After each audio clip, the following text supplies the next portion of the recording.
Another beautiful day of weather in Oakland and all around the Bay Area, and it's a nice night for baseball here at the O.co Coliseum. Trevor Cahill is taking them on.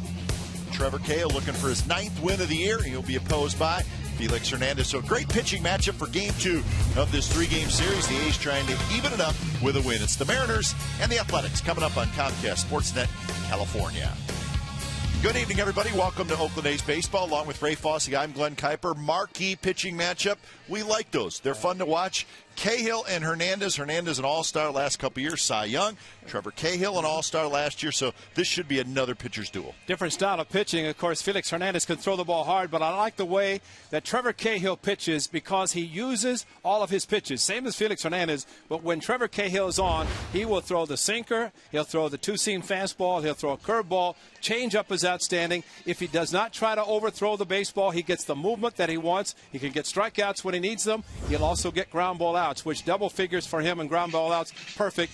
King Felix Hernandez, of course, he won the Cy Young Award last year, winning just 13 games. His ERA was unbelievable. He just dominated the American League. This young man can pitch. He will throw off-speed pitches in fastball counts. He gets a lot of movement. He does not get a lot of run support, similar to Trevor Cahill. But the one thing he does do, he will pitch strong as the game progresses. If you don't get him early, you may not get him late, so it should be definitely a great pitching matchup tonight. A's have seen him twice this year, including opening night. Yeah. He has beat the A's both times, 11-4 in his career against the Athletics. And we're also looking at Hideki Matsui sitting on 499 career home runs. Does he get to 500? We'll find out tonight.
Brought to you by AT&T and by Toyota. Check out the great deals at your local Toyota dealer today. Beautiful night for baseball as the A's take the field for Game 2 of this 3-game series. A's hosting the Seattle Mariners. Trevor Cahill and the Athletics going with the Green Tops tonight. as they try to even up this series at a game apiece, with the Mariners winning last night or yesterday 2-1. Game time weather brought to you by the Santa Cruz Beach Boardwalk. Get to the beach. The admission-free boardwalk is now open daily. 76 degrees, so another warm, comfortable night at the ballpark. And we're hoping for a good ball game, an A's win, and two very good pitchers on the mound, Cahill and Felix Hernandez. So Ichiro Suzuki will hit in that customary leadoff spot for the Mariners. Let's look at the rest of that Seattle lineup set out by their manager, Eric Wedge. Ichiro, and then Brendan Ryan, the shortstop. Adam Kennedy at third. Justin Smoak, big game yesterday. He'll be at first. Dustin Ackley, the young second baseman. Miguel Olivo is in there tonight.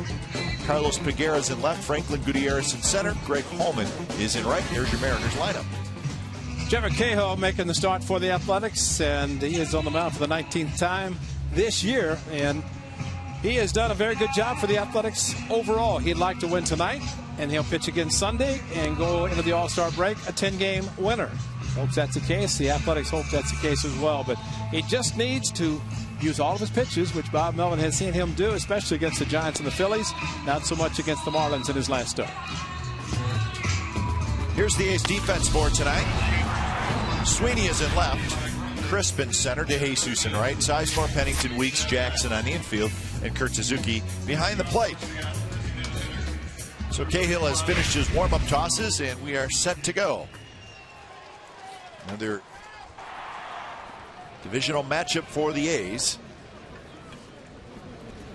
Two starts for Trevor against Seattle. He's given up just one run, but his first start, as you mentioned, he struggled here. Fifth inning, he was out. 105 pitches for Trevor against the Mariners on opening night here at the Coliseum. The A's lost the game. First pitch.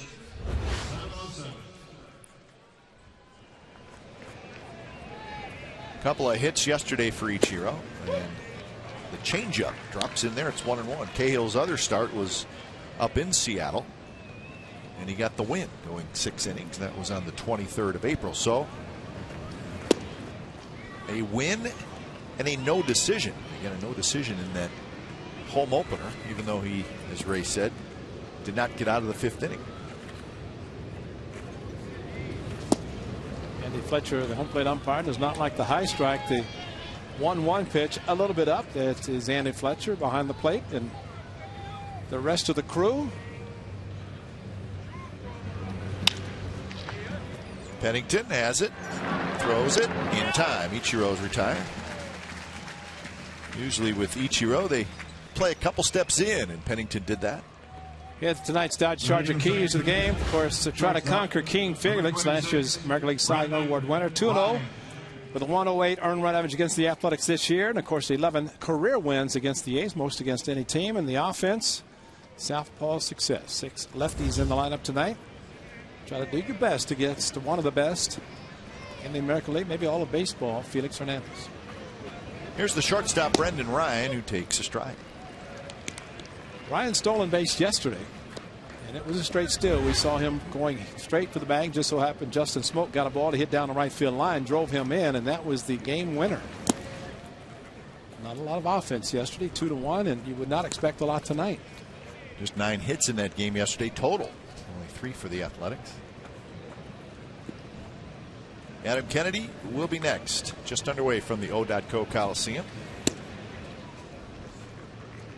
The Mariners are 42-43, so they are looking at a chance to get back to the 500 mark.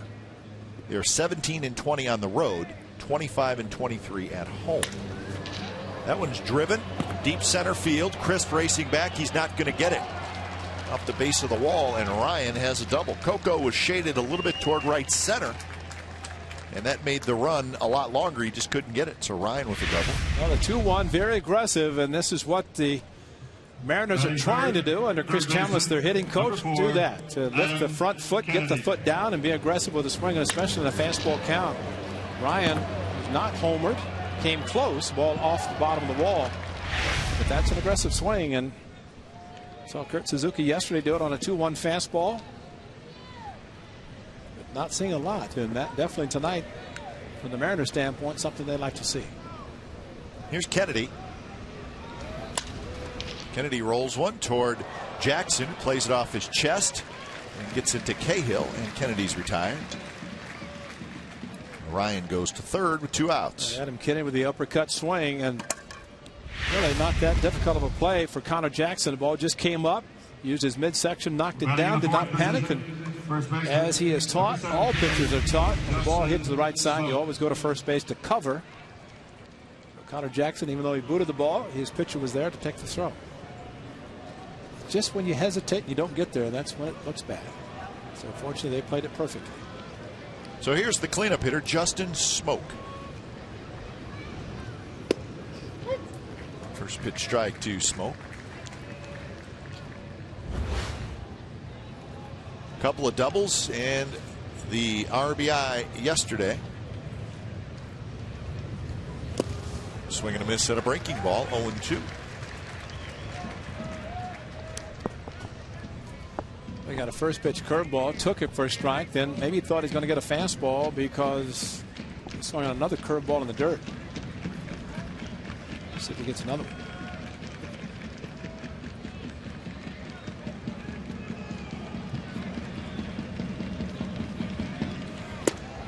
Gets a fastball that stays high, 1-2.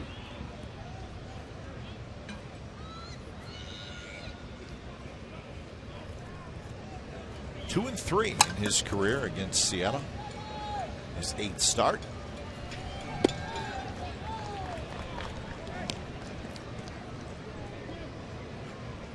Made 4 starts against him in 2009, just 1 last year.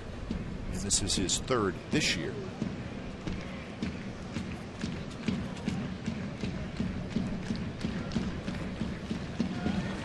Swing and a miss. So Cahill gets out of the jam, strikes out Smoke. Ryan is stranded at third.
Into the bottom of the first. Weeks, Sizemore, Crisp, Matsui, Jackson, DeJesus, Suzuki, Sweeney, and Pennington. Felix Hernandez on the mound for the Mariners. His 19th start also. He has won 8. He's lost 7. The .335 earned run average. He is a 4-pitch pitcher. The amazing thing about him, his changeup is thrown almost as hard as his fastball. But it looks like a splitter. A very difficult pitch to hit. A upper 80s, low 90s with a changeup. Looks like a 2-seam fastball, but it's an amazing pitch that he throws anytime, any count. And the first pitch is lined by Weeks into center field. Ryan made a good effort, could not come up with it. So the first time Weeks has seen Hernandez, the first pitch he's ever seen from him, he's got a base hit. Mariners defense Figueroa, Gutierrez, Holman in the outfield, Kennedy, Ryan, Ackley, Smoke on the infield, Olivo behind the plate.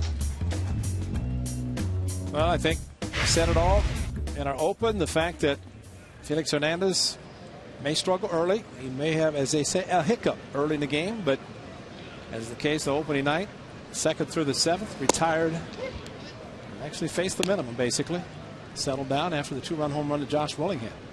That was in the first inning, and then he had a complete game. Yeah. 1-5-2. Trevor Cahill did not get a decision. His second start against the A's this year was on the 21st of April. 7 2/3 shutout baseball. With 8 strikeouts, he threw 126 pitches that night. That game was in Seattle. Jamal Wiggs doing a very good job. Don't try to pull a pitch that's down. In this case, down. He just inside out. Nice swing as the ball towards the outer part of the plate. Right back up the middle. 126 pitches for Felix. He threw 73 strikes in that second game. That's a changeup. That's saw Rich Harden's changeup on Friday. Of course, he has a great one about 86, 87, but Felix can go anywhere from 87, 91 with the changeup. Rich Harden, a great first start Friday.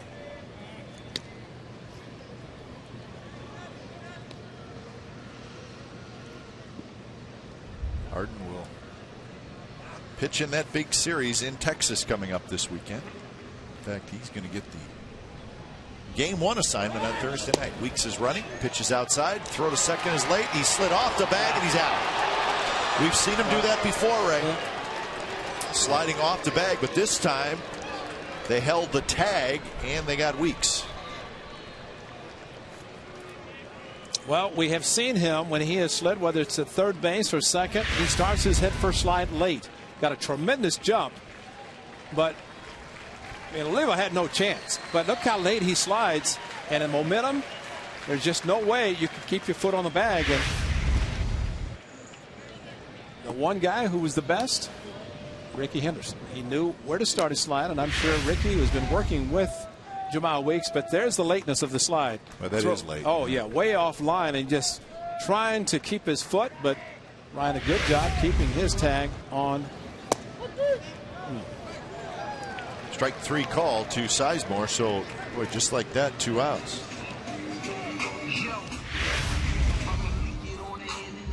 Well, usually when an infielder starts pushing, and right there as he got the heel, pushed him off a little bit. But that's the smartness of a player, an infielder, holding the tag, and if you can push him off a little bit, you might as well do it. Coco, back-to-back games, did it at second base. Slid. He'd had 2 more because he was safe, but a little time slid past the bag.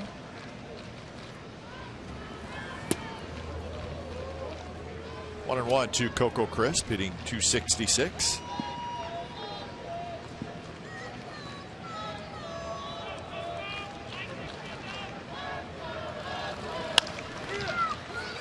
Toward the first baseman Smoke, who's got it, side retired. A's get the hit. Weeks caught stealing. No score after 1.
that shave their heads and color their hair green and gold. That's green and gold. With a Supercut stylist will receive a free field level ticket courtesy of Supercuts. Buzz cuts start at 11:05 a.m. and are limited to 100 fans. Lynn Kuiper, first in line. Buzz cut? I said, my hair is leaving on its own. I don't need any help. That's the sad part. Ackley with a base hit to left field. So Dustin Ackley takes a rip at the first pitch here in the second inning. He's got a base hit. Buzz cut day. Wow. Is that popular in the 80s? I don't know. Number 30, Miguel Olivo. See, MC Hammer. It's kind of a semi-buzz. I guess it was, yeah. Buzz on the side. Let it grow on the top.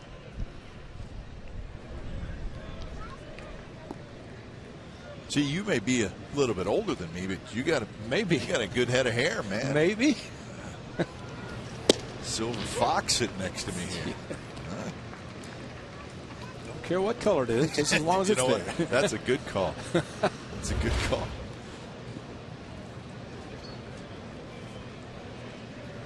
Oh, and 1 to Miguel Olivo. Ooh, quick throw to first. Good throw, might have had him. Actually, looked like he was heading towards second base, or at least leaning that direction.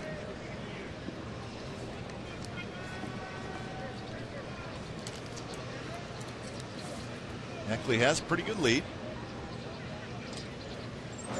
Kind of has that Sean Figgins lead where he pivots his feet a little bit towards second base. Sean would like to get out there and show us just how he does it. On the bench again tonight. Kind of has his body shifted that way, maybe more so than his feet. It's Mike Brumley, the first base coach. Jeff Datz, third base coach, giving the signs. That's not a good number. Trevor's got a very good move, quick, not only to first base, but also to the plate. Slide step.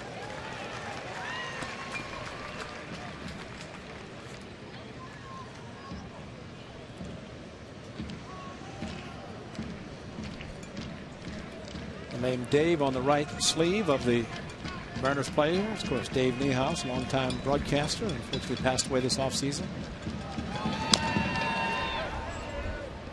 It's a little different seeing the Mariners this year without seeing Dave around. He seems, especially there, such a legendary figure when you're up at Safeco Field. Well, they've got the rotation of about 7 announcers working with Rick Riz on radio. Ken Wilson, a former A's broadcast partner of mine, and said hi to Ken today.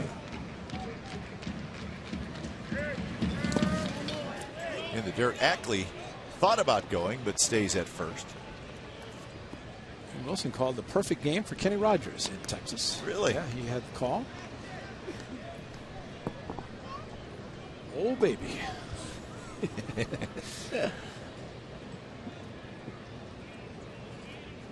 As I mentioned, Trevor Cahill got a strikeout, a smoke, a big one in the first inning. Also a ground ball pitcher looking for a double play here. Good candidate in Olivo. The one thing about Trevor, he gets the ground ball outs when he throws his natural sinker. When he doesn't try to overthrow it. That one runs high, and that may have been an example right there, Ray, where just reaches back for a little extra. Because it's probably almost counterproductive. So the count now full to Olivo. See if Ackley goes this time. Probably will. He is not. Fouled on the right field line. I was surprised he was not running. And Trevor did quick pitch a little bit, although Ackley, had he been on the move, would have gone anyway. But Trevor Cahill is a ground ball pitcher. And usually the ground ball pitcher, you start the run and try to stay out of a double play.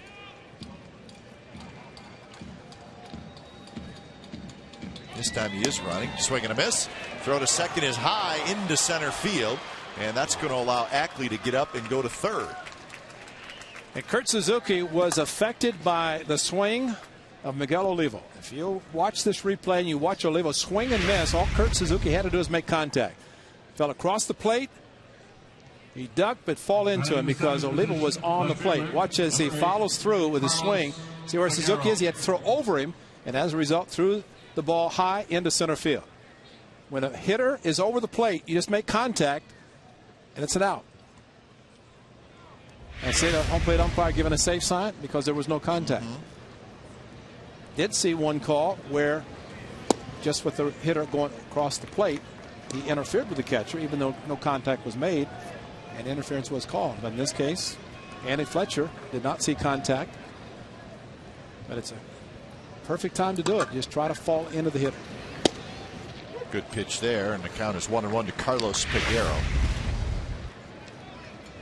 Really going up, trying to bring it down, jumped over Ackley. That was impressive.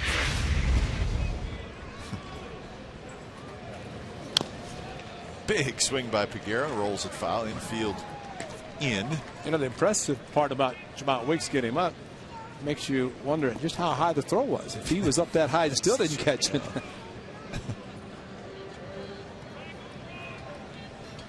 I don't think you want to play one-on-one with him. No. No. Fastball inside. Well, you see his left foot as he is up to the left shoulder of Ackley, and that's his right foot. Sorry, I knew it was one foot.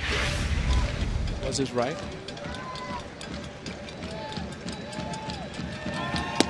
Again inside, so now full count.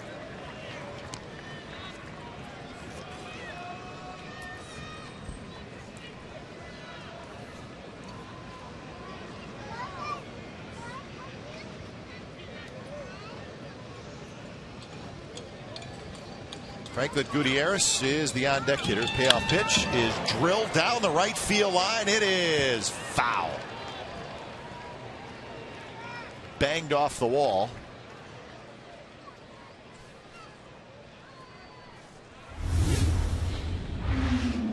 Here's our Home Depot doing more on defense. This was Weeks yesterday, Ray, and he's got some good skills around the bag. He's got a great arm. He's very, very quick. This is one of the best plays here with a throw down from Sizemore, yet came across the plate after catching it and completed the double play.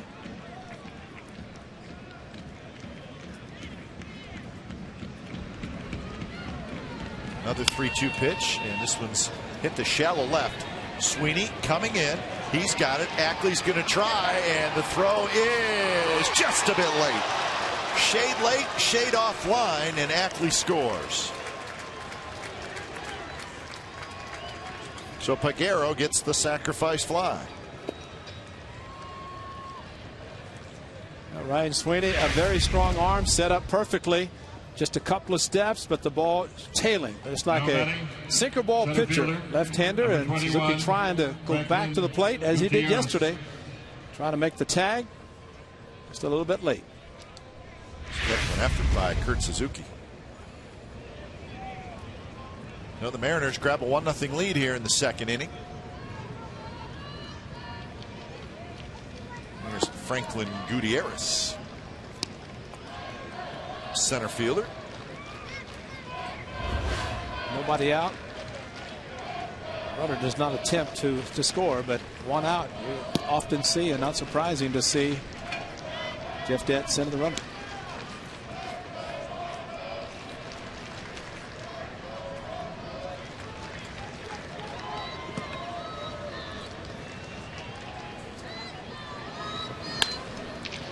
Weeks backhands the one-hopper. Side retired, sacrifice fly for Peguero, and that gets the Mariners on the board. 1-0 Seattle.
Friday home games through mid-September and receive a 2-for-1 field level ticket voucher. Wells Fargo and the Oakland A's teaming up to make a difference in our local schools. School Supply and Drive, always appreciated here on Friday night. Next Friday would be a week from Friday when the A's return from the All-Star break to host the Angels from Anaheim.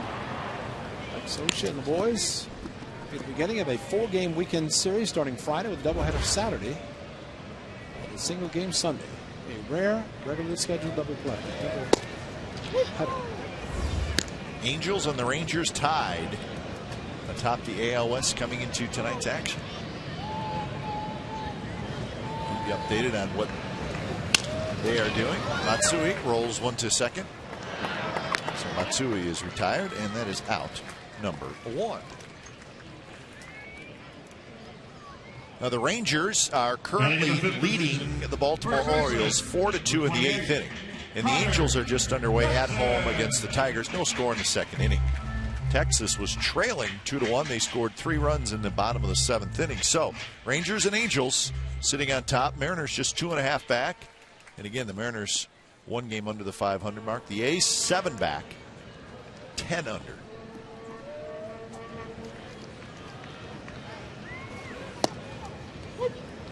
So would you call the Mariners a surprise team this year? Probably a little bit. Yep. I mean, this is a team that was 61 and 101 last year. So yeah, I think so. Well, I think ought to be said before this past Sunday, they'd used just 5 starters all season. Eric Wedge, first-year manager, first year of a 3-year contract.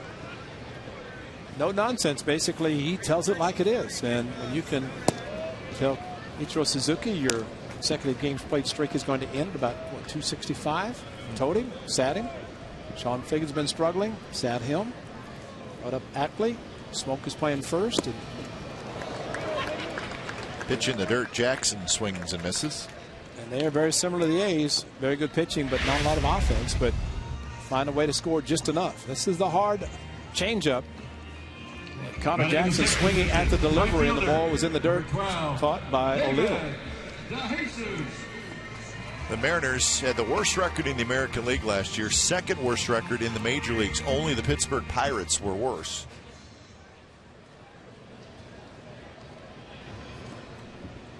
So they are coming off a 101 loss season.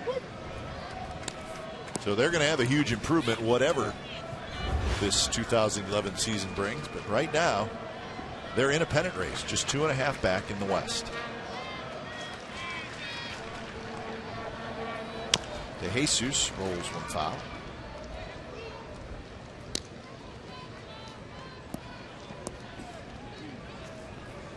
I think from the A's standpoint, it would have been nice to see what they could have done. Jamal Weeks been safe at second. He was safe, but overslid the bag, and that was with nobody out. Maybe could have put a run on the board in the 1st inning. That was not the case, and King Felix has his run. After pitching last year, winning 13, losing 12 with the best ERA and very dominated throughout the American League, he realizes he may not get a lot of run support.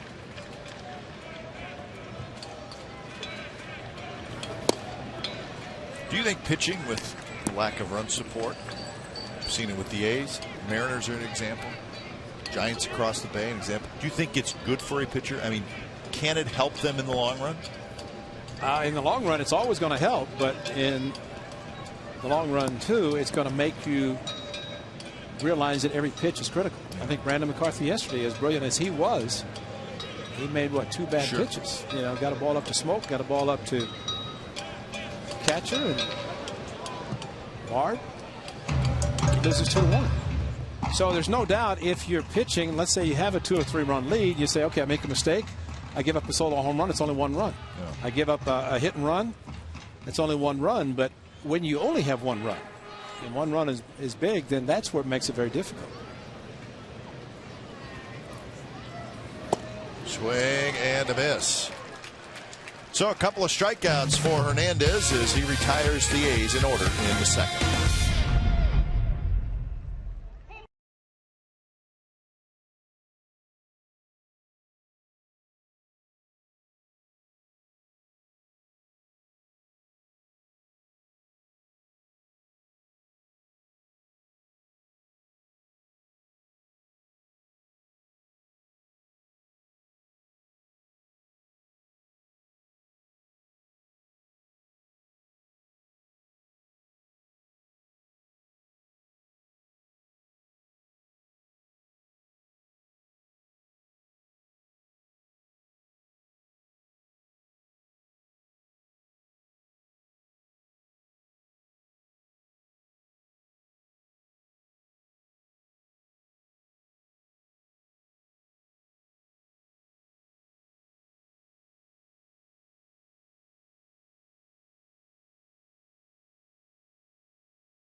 is brought to you by Zookeeper, in theaters July 22nd.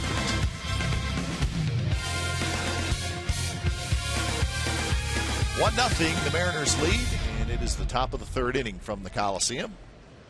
Stomper go to the zoo?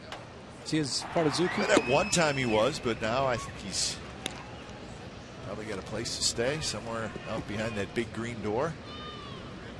Be a cot out there. I think if he'd have been here in the 70s, he could have bunked up with Charlie O. I'm not going anywhere with that Well, one. no, I mean, you know, the mule and the elephant, you know, kind of stables. Pennington waits for the hop and then throws out home.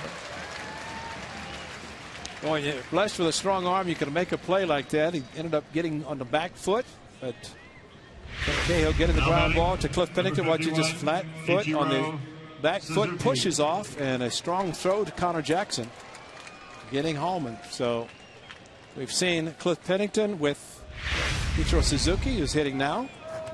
Kind of charged the ball a little bit, set himself, and made the strong throw.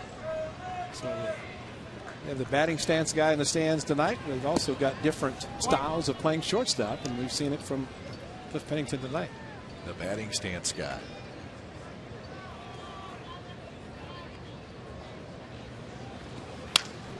Ichiro slaps with the left. Sweeney comes charging in, but he's going to have to play it on a hop. So that's hit number 3 for the Mariners. Well, Ichiro has done this for about 11 years now. Lifts the leg and just slaps the ball as he's running to first base. He will make contact more times than not. Ryan Sweeney playing shallow, thought about, but the ball was sinking a little bit too quickly. So 1-out hit for Ichiro.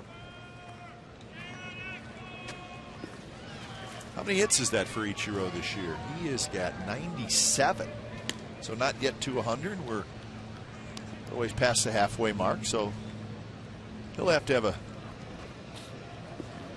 not a huge second half, but his average will have to climb a little bit if he's to get to that 200 hit mark like he does every year. He's capable. Yeah, betting against him would be a really bad idea. Hitting 274 coming into tonight's game. He got the 1 for 2. Lots of Japanese media in this series, of course, with Matsui and Ichiro.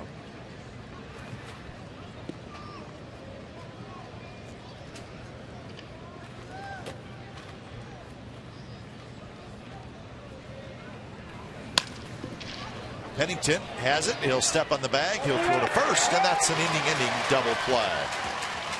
So we head to the bottom of the third. It'd be Suzuki, Sweeney, and Pennington. 1-0 Seattle.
All-Star game.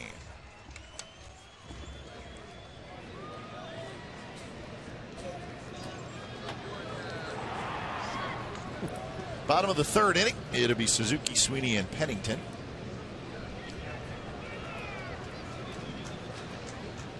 He's had one hit against Hernandez so far. It was a leadoff single by Weeks. He's got 3 strikeouts. A's will be going to Arlington, Texas, and of course the Hall of Famer Nolan Ryan will be there. 7 no-hitters by the time he took the mound. I think everybody thought he had a chance to pitch a no-hitter. There's a base hit down the left field line. Figueroa gets to it, spins around, and gets it in quickly, holds Suzuki to a single. And I'm glad Kurt Suzuki got one, because after the first batter got a base hit, he'd settled down. This ball, Kurt able to bring his hands in and did not hit it hard, but high enough to get it over Kennedy's head. Number 15, Ryan. Felix Hernandez has that no-hit type stuff that he is capable as well, but Kurt Suzuki, good job, especially getting the hands in, as Felix tried to get the ball in and either break his bat or get a ground ball, but Kurt elevated it. Here's Sweeney, who takes a first pitch strike. 286 with 10 RBIs for Ryan Sweeney.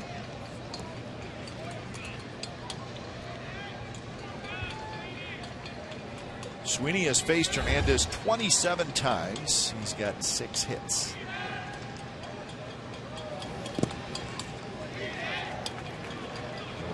A lot of the A's have quite a few at-bats against Felix Hernandez.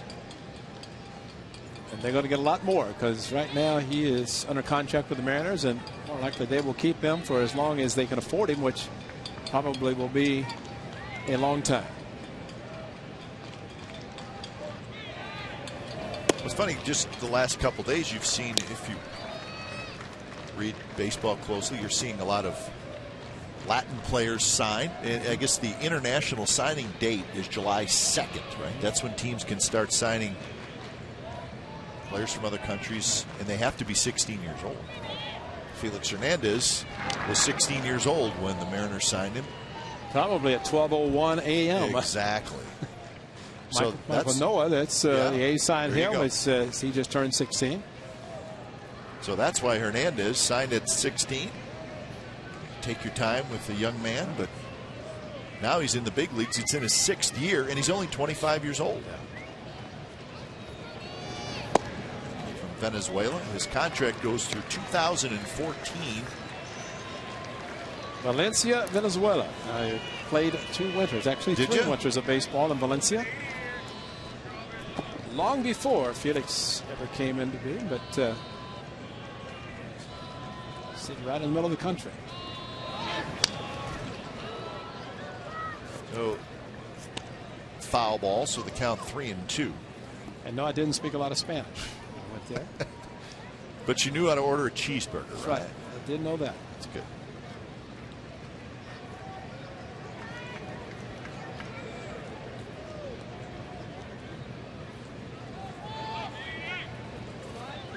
See if Suzuki is moving again.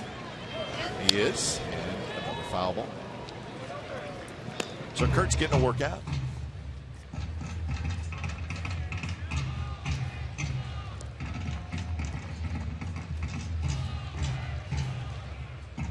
On deck is Cliff Pennington. Question whether Ryan Sweeney is going to get that 90-mile-an-hour changeup.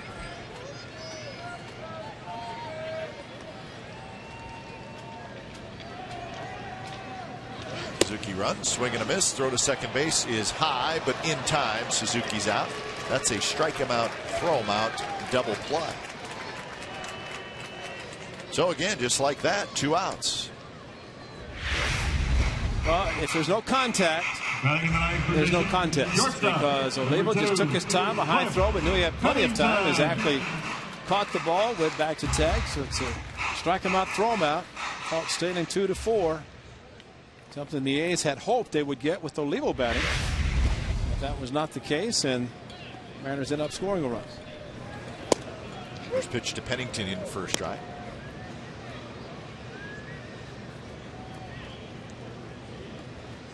Still have to like and appreciate what Bob Melvin did, putting the runner in motion. As the hitter, Ryan Sweeney knows his job is to make contact. Might have been out of the strike zone. Still have to make contact to avoid the double play. And you know what? You got to try to create something against this guy. I mean, you're not going to get a lot. And getting 3 consecutive hits off him is probably not going to happen. It may, but...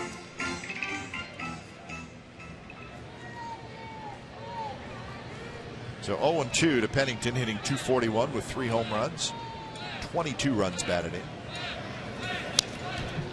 Pennington stays alive. That one at 95 miles an hour and down around the knees.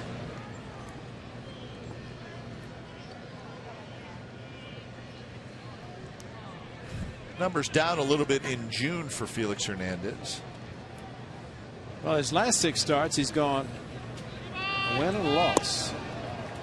Unfortunately, his last start is lost. But it's July, by the way. Strikeout number 5 for Hernandez.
Joyce, Gio Gonzalez, the co-player of the week in the American League, along with Jose Bautista. A couple of starts for Gio, won them both. So, well-deserved. So, you're co-player of the week and you're an all-star. So, that's a good week if you're Gio Gonzalez. It's good to be Gio Gonzalez right now. How about that? Put away the bat, though. You're finished, Gio. Even though you're playing in the all-star game in the National League Park, you will not hit.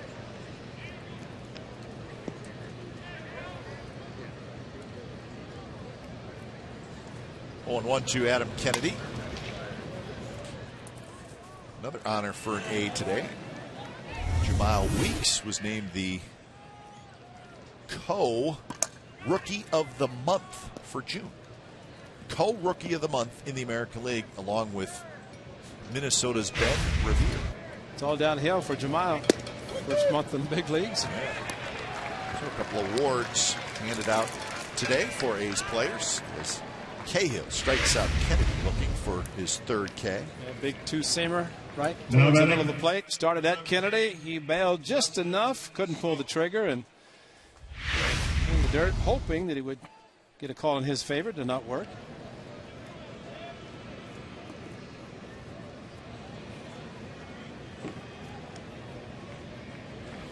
Smoke takes high. The Rangers have just won their game. Neftali Feliz came in to save it. So Texas beats Baltimore 4-2.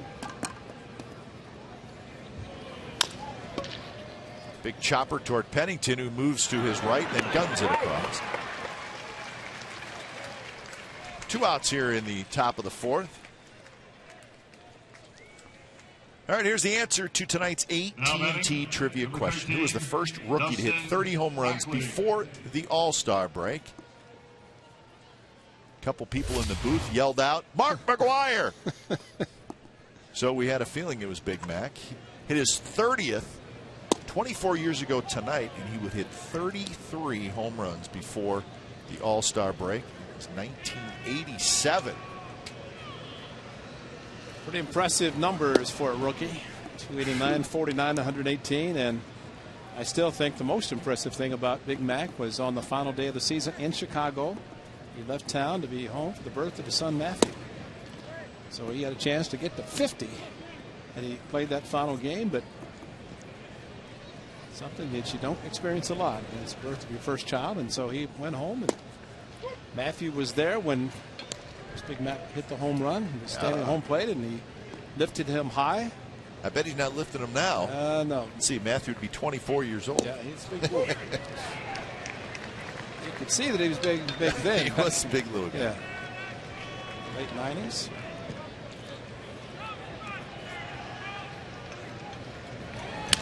Ackley toward Connor Jackson, who will take it himself, but Cahill has a 3-up, 3-down inning. Bottom of the fourth coming up. It'll be the top of the order for the A's. It's time for Oakland A's Duck Racing.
Starring Justin Timberlake and Mila Kunis. It's in theaters July 22nd, and it's rated R.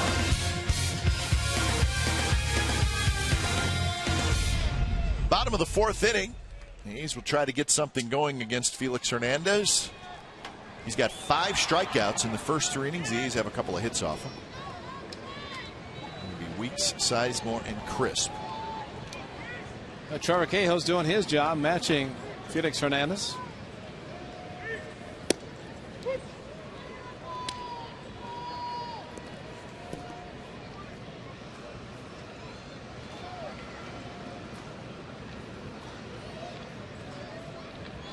Weeks had a line drive to center field for a hit. His first at bat.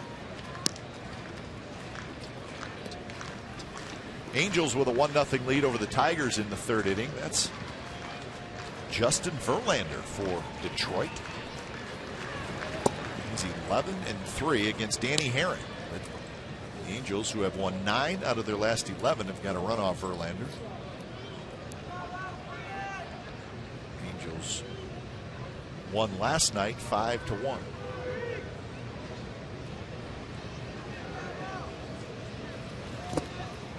Breaking ball, and Weeks swings and misses, and that is strikeout number 6. Well, he goes second round to the batting order, goes to the curveball, fastball that Jamal Weeks hit for a base hit. And Felix Hernandez probably said that's the last fastball you'll see for a while. It was a 4-seamer, and then he threw the curveballs. Those guys are all All-Stars. No surprise there. Sizemore on the ground toward Oakley. That's out number 2. You see, all those guys are All-Stars. And Verlander, Sabathia, Shields, Hernandez, Lester, Aaron.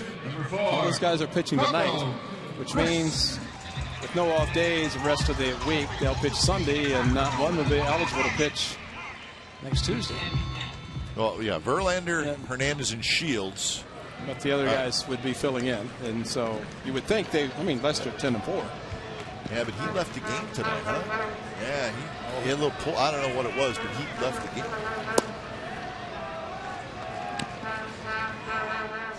Strained muscle. Well, then yeah, so that he may not be able to play regardless. So there will be replacements added to the American League because of the guys who are starting tonight. Kane and Hamels also starting tonight in the National League, and they are. And we say tonight, meaning that means they're lined up to start on Sunday. And these guys are all All-Star pitchers, so you're going to want to pitch him on Sunday as well.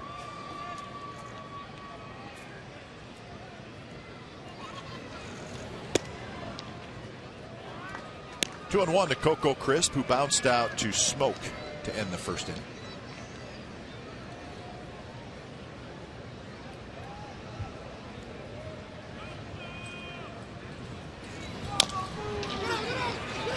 Again toward Smoke. This time he's going to have to flip it to Hernandez, who gets over there. Side retired.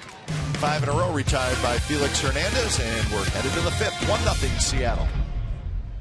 Hi fans, Cara here. Stopper and I are getting ready to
Plaza outfield or a Plaza Reserve ticket for just $2. Your great matchups against the Angels, Rangers, Seattle Mariners. That's tomorrow and more while supplies last. Tickets at oaklandathletics.com/Bart or 877-493-BALL.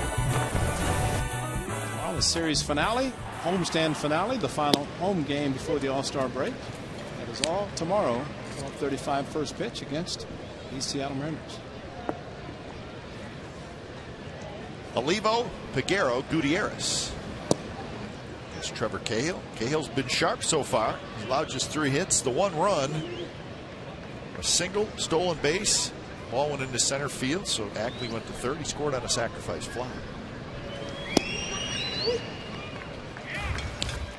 Radio only tomorrow on Sports Radio 95.7 FM. Vargas, Moscoso, lefty versus righty. Vargas, the 5-5 record. He's got 3 shutouts this year, so that will wrap up, as Ray said, the homestand. Weeks getting back there. He makes the catch. Well, the second fly ball out recorded by Trevor Cahill, as he has 8 ground ball outs tonight. Now batting, number 8, Carlos Peguero. So after the day game tomorrow, the A's will get on the plane, travel to Texas, and there is the Game 1 matchup, Harden and Holland. 4:30 A's pregame live. The ball game at 5. Again, that's a 4-game set. Thursday's game is the makeup game due to the rainout.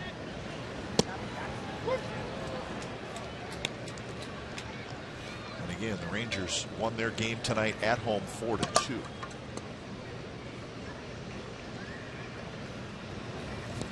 Peguero wildly swings at a pitch in the dirt, and it's 0-2. That's a great description. Wildly. I would say that's the best way to put it.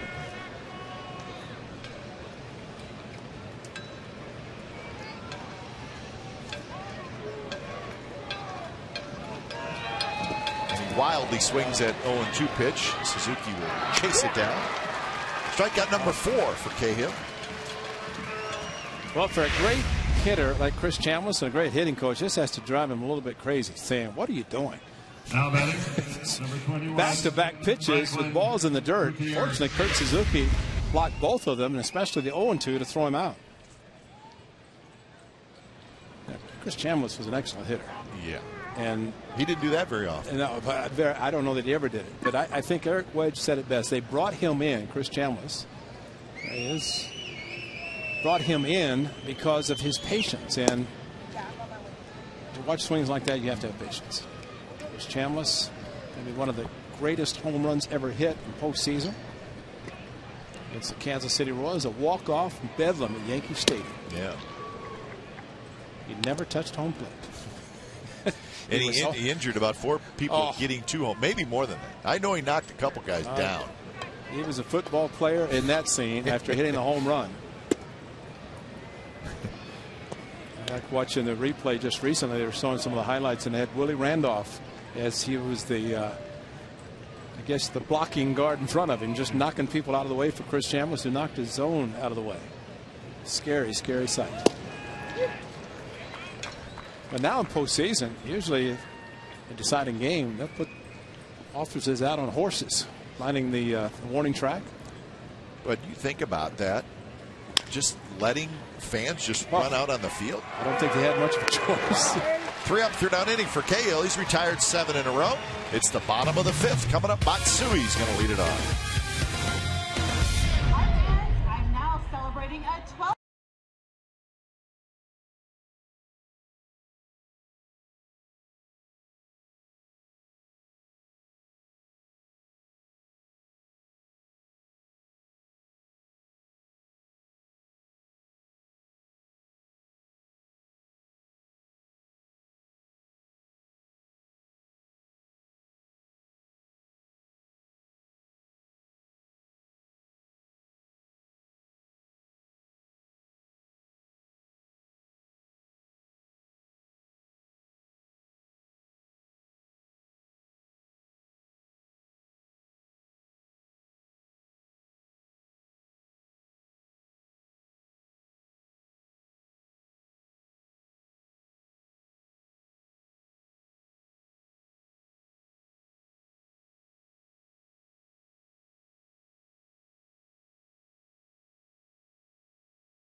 And is among the pitching leaders in the American League since 2006. He has the most strikeouts and the second best ERA. And again, he is just 25 years old. was the contract? 5 years, 80 million, something like that. 78, I think it was. Free agent at age 27. Yeah. Thought it was a great interview this spring. I was listening to it, and it was MLB doing the interview, and of course Felix talked about how happy he is to be in Seattle. Of course, he'd signed a long-term contract, and when the interview was finished and Felix was off mic, he said, "Let's see. In November of 2014, a New York Yankee will be Felix Hernandez." He knows. Well, he knows there's going to be clubs coming after him very, very hard. But Mariners would love to keep him in uniform, their uniform, for his entire career. Peguero into foul territory and right in front of the A's relievers. He makes the catch.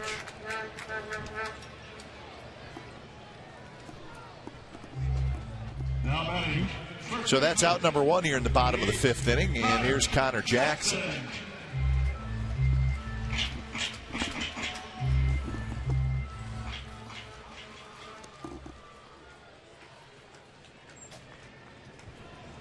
Jackson struck out swinging. That was in the second inning.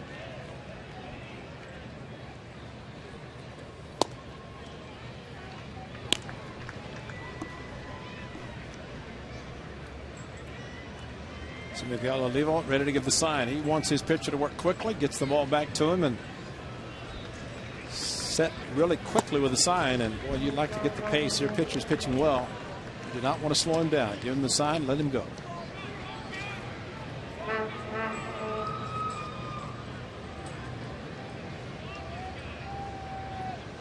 DeJesus in the on-deck circle. 2-0 pitch to Connor Jackson is right at the knees on the outside corner.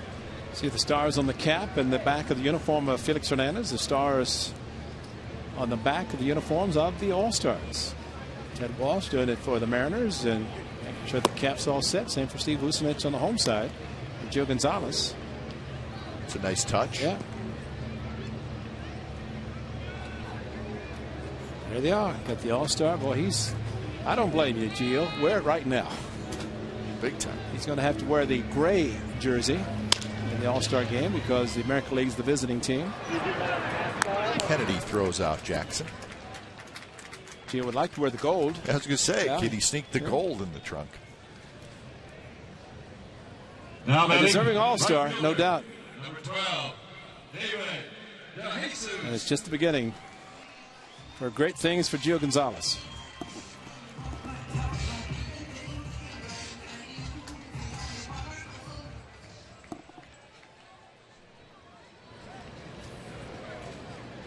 DeJesus struck out swinging in the second inning. Takes low. That was pitch number 55 for Hernandez, so his pitch count is very good so far. Not necessarily great news for the A's.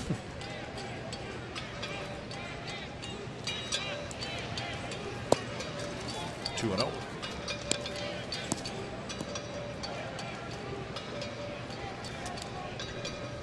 He has not walked anybody. He has struck out 6. Now the first 2 games he pitched this year, 16 2/3 innings, 9 hits, 13 strikeouts.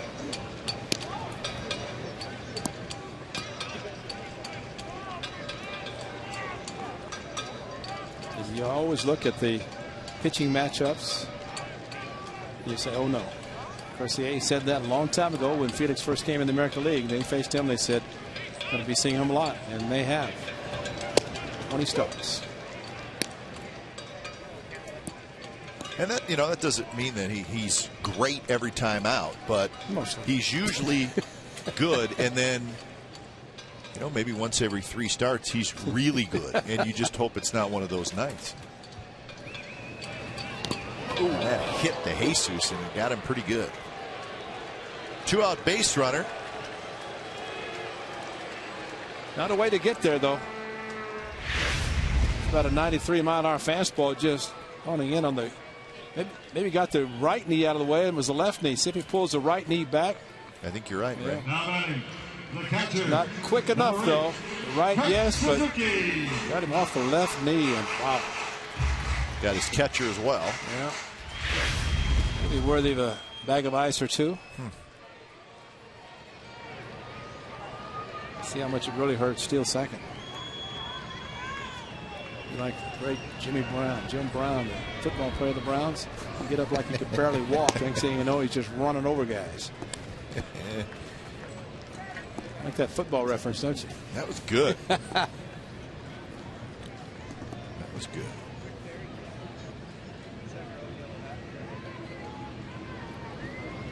1-0 to Kurt Suzuki, who had a line single to left. Was leading off the third inning. Good pitch there by Hernandez, right on the outside corner. We talked about it before, and there's no doubt pitchers with good reputations of being good pitchers and throwing strikes. Anything close better be swinging, because more times than not, pitcher's going to get those close pitches. Bear down, Blue.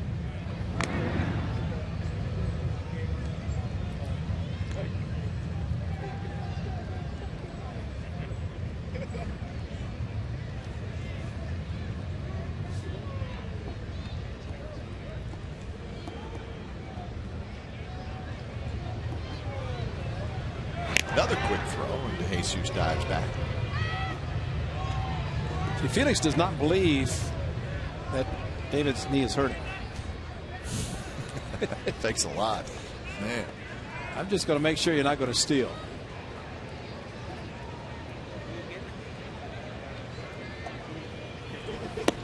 Swing and a miss. So is that the changeup at 89? Yep. Just bottoms out. Yeah.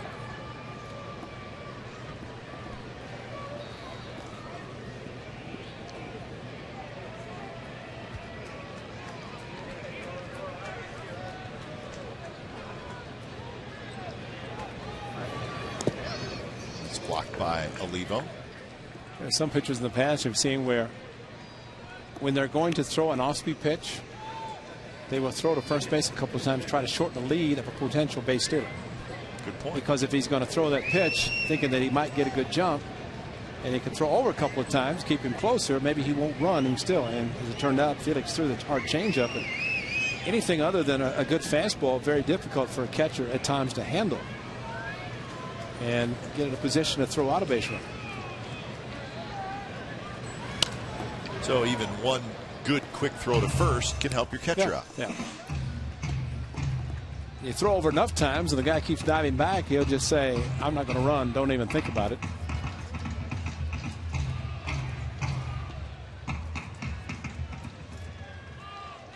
And some catchers, when they think a guy's going to be stealing, they call nothing but fastballs because they want the good pitch, and of course that helps the hitter.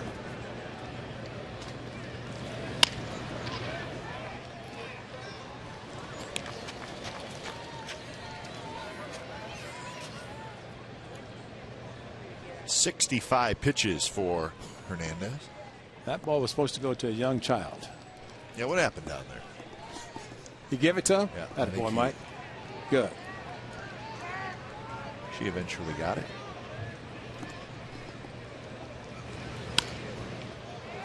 Fastball foul back.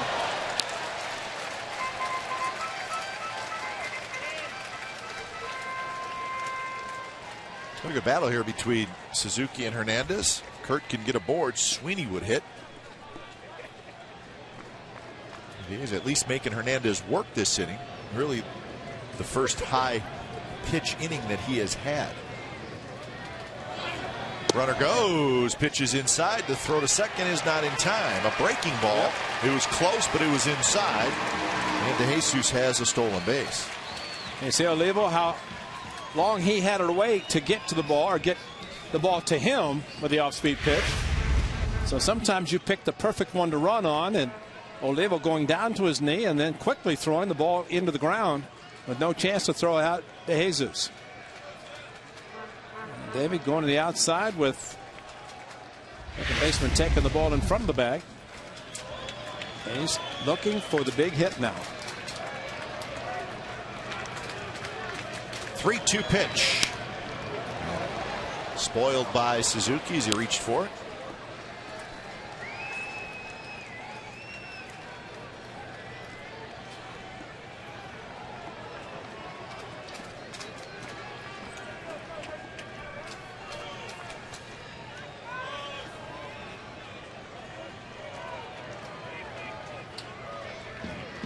So another payoff pitch. Strike 3 called. Fastball on the outside corner. Strikeout number 7. And the A's strand to Jesus at second.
Welcome back to the Coors Light 6th inning. It's time for the Coors Light Freeze Can.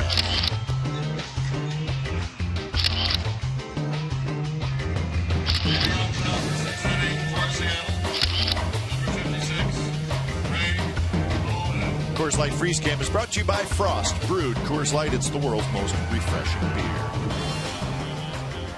Top of the 6th inning from the O.co Coliseum, and it's another pitcher's duel, 1-0 Seattle. These two teams, the top 2 ERAs in the American League. The A's 3.11, the Mariners 3.14. The Mariners' run tonight's unearned. Of course, the A's won a game this past week, an unearned run, 1-0. That was it. Swing and a miss by Holman, and it's 0-2.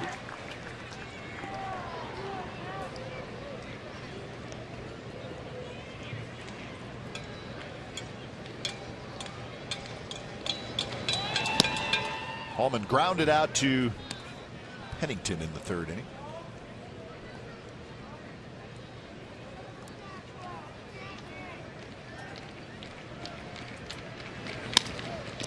Cahill reaches down and grabs it. He'll underhand. 1 out. Check out our McDonald's True Stories for tonight. It's interesting. Ichiro Suzuki's average versus different pitch types by season. Now this year, only hitting 274, which is significantly lower than he usually hits. And just look at the difference between 07, 08, 09, and 2010, and this year. Down in every category. Where'd all that information come from? It's amazing. You know what? I did a little research today. Yeah. Spent about 15 minutes in front of the computer today, and I just jotted a few things down. No big deal, Ray. I don't want you to think I spent a lot of time. 15 minutes max. Don't throw him a cutter. 2007, 2010. But throw him a cutter this year. 430, hitting the cut fastball. Well, he's going to make contact. I mean, that's bottom line. He's going to swing, and a rare thing for him is a walk. Even 3-0.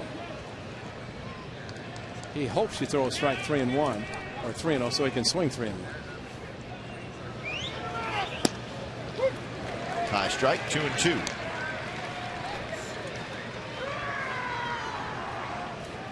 Cahill has retired 8 in a row, so he's doing his best to match Felix Hernandez. 2-2 pitch. that's a base hit. That ball was about eye high. Yeah. And not only did he get a base hit, he went the other way with it. So Ichiro is 2 for 3. That was an off-speed pitch, and he moves a lot, and he's able to head towards first base. And look, it just kind of guides the ball to left field. Watch this follow through and just guiding it that way. It's amazing the balance that he has when he lifts the front foot and goes back with a weight shift and then forward. Of course, he's been very consistent with that same swing, even though average may be down, different pitches might not be hitting, but he doesn't change a thing. He's 4 for 7 now in this series. And he's the DH tonight, too. I can't recall him DHing in a game that we've seen him play. Not a bad idea. He will not know what to do with the All-Star break coming up. Yeah. Having that much time off. I was told that he works out every day regardless. Off days, he's at the park working out. And there he goes. Pitches a strike. The throw is not close. And Ichiro has an easy stolen base. Even a good throw, and it was not a terrible throw, but he got a big jump, had a big lead, and he steals it easily. Look at the lead. Yeah. And then the real big jump. Kurt Suzuki, watch when he catches the ball. And then as he throws it, Ichiro's already 3/4 away to second base. Ichiro now 22 for 26 in steals this year. He may go again. You never know.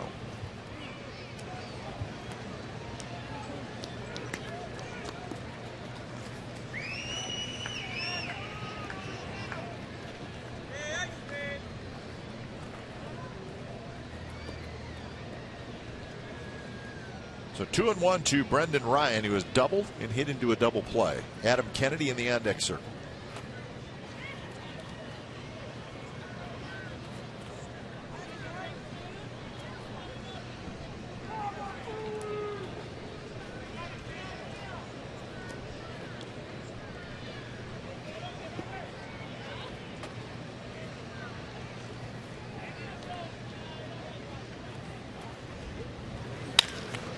Cahill grabs it. Ichiro stays near the bag. So that's out number 2.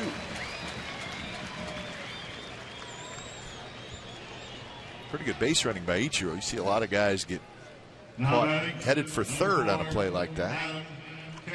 His instincts are so great. He could take off to third stop and get back quickly enough to take a chance and throw back there. You might be safe. Trevor did the right thing, looking back and then get the sure out at first base.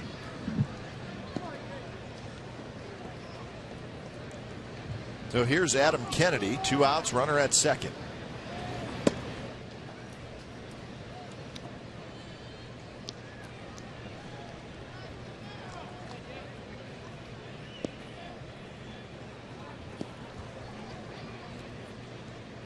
Kennedy a ground out and a strikeout so far in the ball game.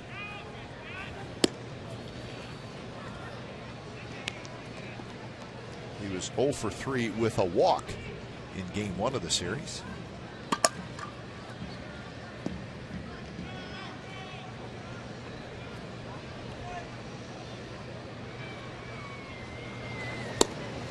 And now 3-0 with Smoke in the on-deck circle. Kennedy, a veteran player, and Wedge might give him the green light. Even though Smoke, another lefty's in the on-deck circle. You're going to think about him swinging, just a little movement. Not even close.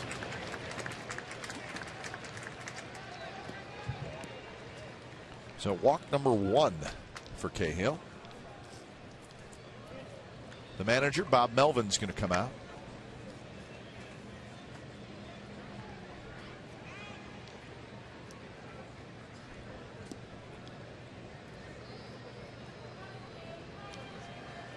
Bob Melvin, a very good catcher in his playing days. Of course, manager of the Mariners, one of his teams. Of course, the other team, he just won 2 of 3 over the weekend, trying to do the same against this club, team that he managed back in the early 2000s. But something the catcher might see as a manager.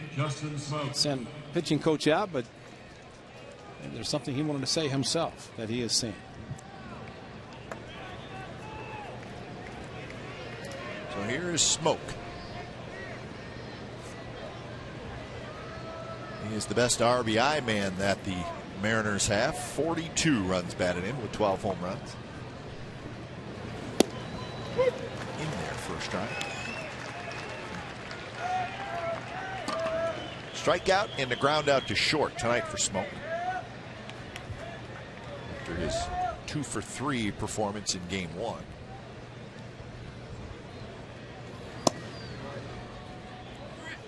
Sure looks like he's going to be a good hitter. Yes, he is. Yeah, it's a great trade the Mariners made in getting him. He's going to be their everyday first baseman, switch hitter with power both sides. His average a little down, 243, but just got the look. So I would think the Mariners are probably thinking, you know what, Smoke at first, Ackley at second. Probably pretty happy about the future. Right side of the diamond anyways. Those two guys could play together for a long time. You asked about pitching with not a lot of offense. You're looking at it right here. Yeah. Trevor Cahill knows this is an important now to keep it at a 1-run deficit with Felix on the mound. Got him swinging. Big out by Cahill as he has 5 strikeouts. The Mariners strand a pair. Bottom of the 6th coming up. Ladies and gentlemen, please direct your attention to Don.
Chance to play the Red Hot Zone. Visit cashcreek.com for details. And by Roaring Camp Railroads. Whether it's a steam train through the Redwood Forest or the beach train to Santa Cruz, Roaring Camp is the ride of a lifetime. RoaringCamp.com.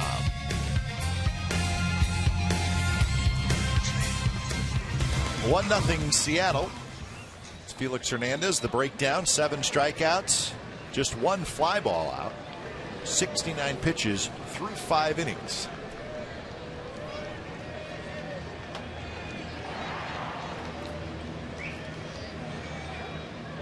Well, the first pitch to Ryan Sweeney is a breaking ball that drops in for a strike. Sweeney, Pennington, and Weeks here in the 6th.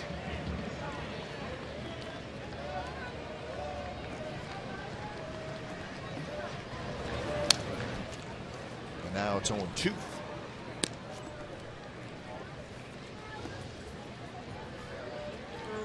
Josh Willingham, well, Ray, maybe this weekend? Well, maybe. It would be nice because of playing in Arlington with the stadium where the ball carries well. 10 home runs of Willingham to this point. And that may be wishful thinking a little bit. I know Bob Melvin said if we get him back before the All-Star break, it would be a plus. Exactly. So maybe, but. And maybe wishful thinking. You know, as much as he'd like to come back, he's got to come back healthy 100% so he doesn't come back and then end up out longer.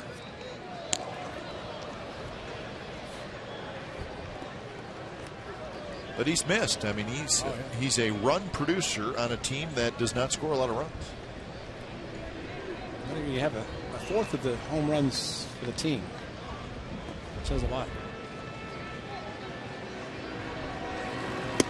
2 pitches high, way high, 2-2.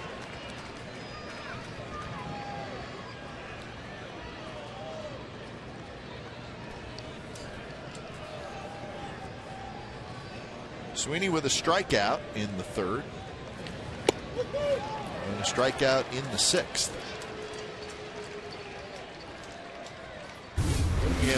He's trying to get back in the field. This was him earlier today. Now batting, shortstop, number 2, Cliff Pennington.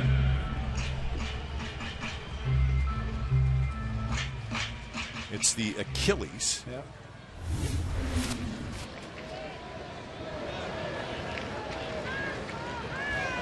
Tendonitis in that area, and that's a tough part because he can feel great one day and then wake up the next day and it's bad. But did I read where you can't get a shot in your Achilles? So that. Yeah, I asked him about that a while back and he said he just can't do it. Shoot everything else. Yeah, why not the Achilles?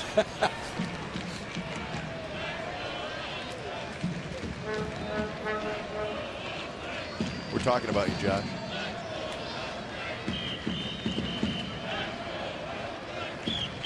I only eat so many sunflower seeds, and it's finally time to go to work.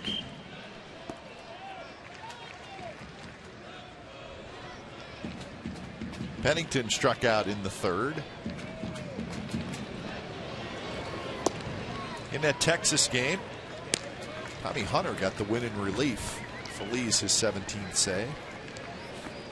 If you have a 2-0 lead in Arlington, Texas, you better get a lot of great pitching because Rangers can hit, and they proved it tonight, scoring late. He scored 3 in the bottom of the 7th inning. Last night they had 13 runs and 18 hits. Tonight, 4 runs on 10 hits, and they get the win. Tigers pitching staff gave up 13 in one game, double figures about 3 games, and fired the pitching coach. How about that? Yeah. That's a pretty good club. Yes, it is. Skied to center. Gutierrez over toward left center. He's got it, out number 2.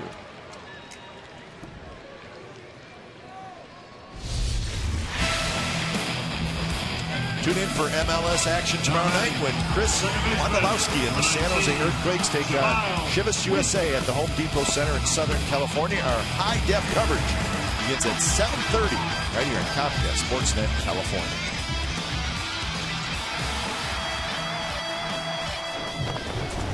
So that will be tomorrow night. First pitch to Weeks, down around the knees, first strike. Got a note from my good friend Monty Moore after yesterday, kind of mentioned, and he said, "You're right, Ray. I like offense." So he's completely turned the TV off tonight.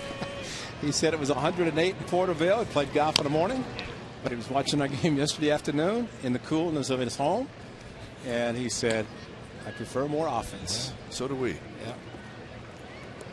So Monty, they're trying, just facing some pretty good pitching. I can picture Monty just going, "That's it." All right. I need a 3 spot somewhere. Yeah. Well, especially, nobody likes to see a hitter take a fastball, strike 3. Well, that's frustrating. And yeah, and Monty, who broadcasts with a lot of very good hitting teams, that's something he did not see very often. 0-2 to Weeks, who has a single and a strikeout.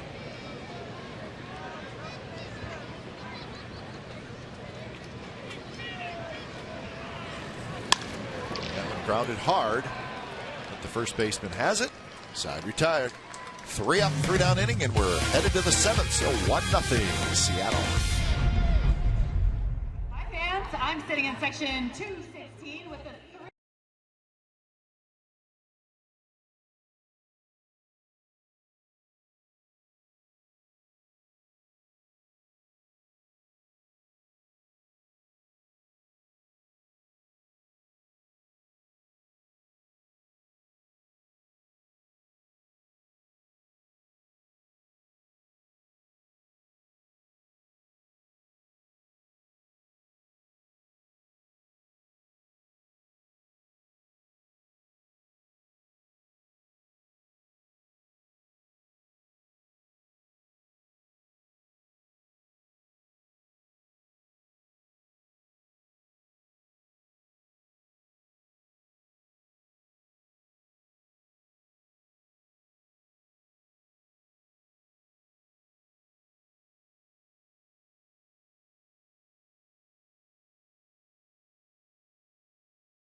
TrevorCahill.com to support youth baseball and help make a moment kids will never forget. And by Jack in the Box. For a limited time, Jack's Really Baked Chicken Sandwich combos back for only $3.99 plus tax at participating restaurants. Still 1-0. Seventh inning. The only run in the game in the second inning. It was an unearned run. First pitch to Ackley is driven to center, and that's hit a long ways, and it is gone. Dustin Ackley goes to straightaway center field, and it's 2-0.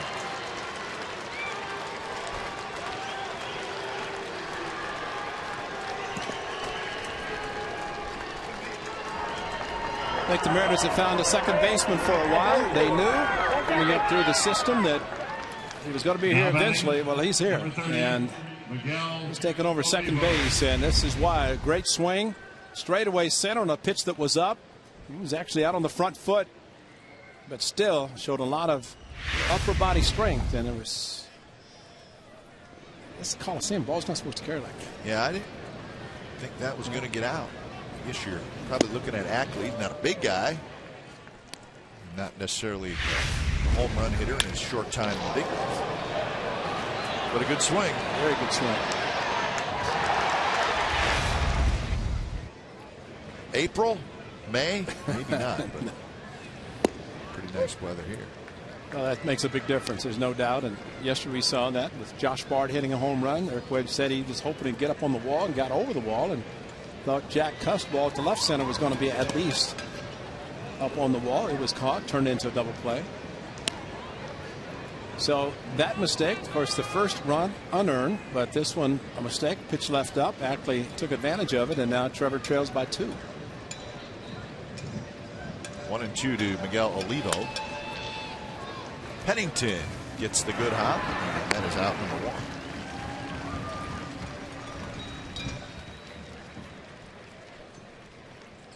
So that'll bring up Carlos Peguero. Now batting, number 8, Carlos Peguero.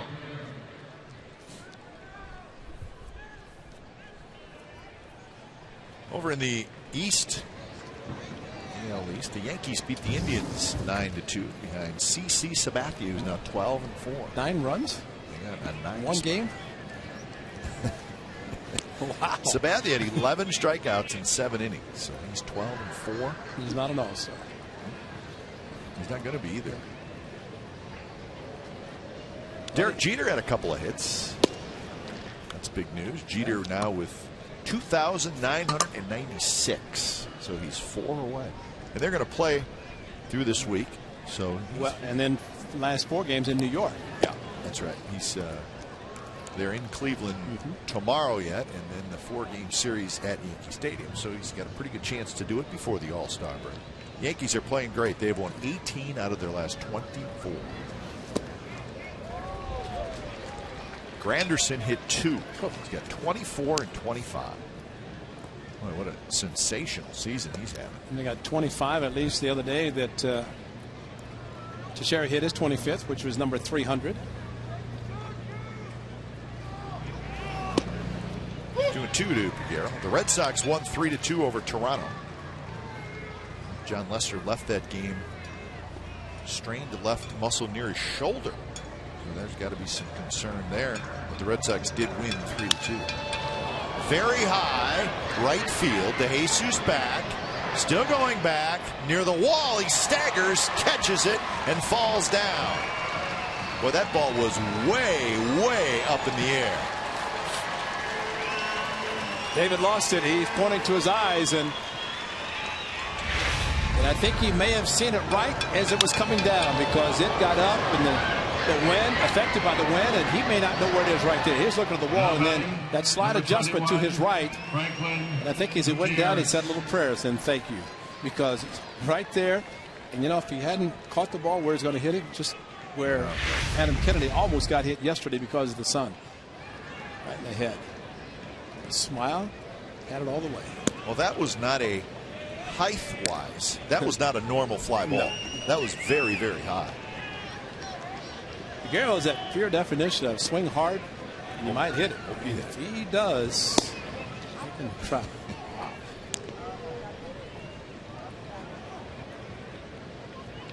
2-0 to Gutierrez, who has grounded out to second and grounded out to third. And now it's 3-0. See, all those pitches he's overthrown. So we were talking about earlier. Overthrowing them, the pitches outside. Not a lot of movement. He swings that hard, Figueroa. He goes to the plate, 600 plate appearances, swings that hard. He's got to hit 30 or 40 mistakes, right? Might strike out 200 times, but he's kind of fun to watch. Yeah, big swing.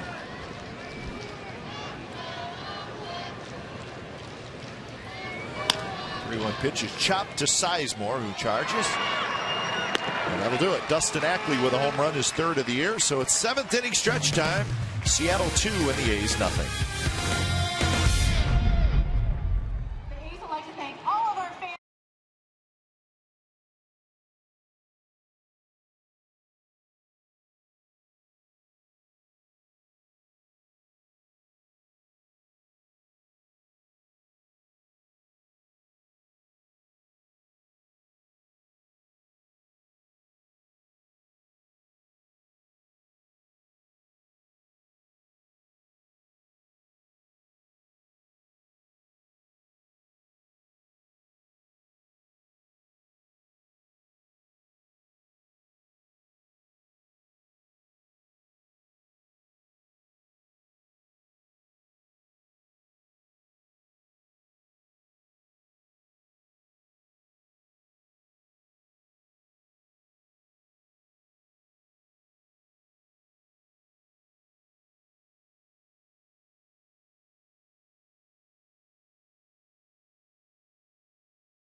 Explaining just how difficult that fly ball was, but he made the catch, held on.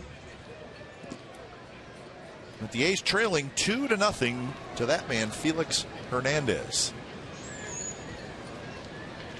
Sizemore, Crisp, and Matsui here in the bottom of the 7th inning. First pitch strike. A weak single in the first, a Suzuki single in the third are the 2 hits for the A's. And there has been 1 hit batter, that was DeJesus. So 3 base runners for the A's. 1 of them was caught stealing. 2 of them were caught stealing.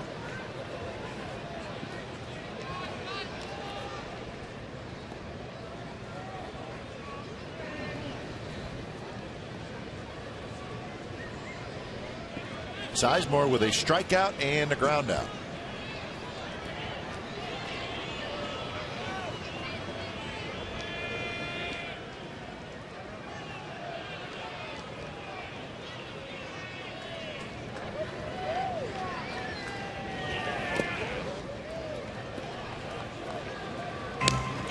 One other game in that AL East, the Twins beat the Rays 3-2.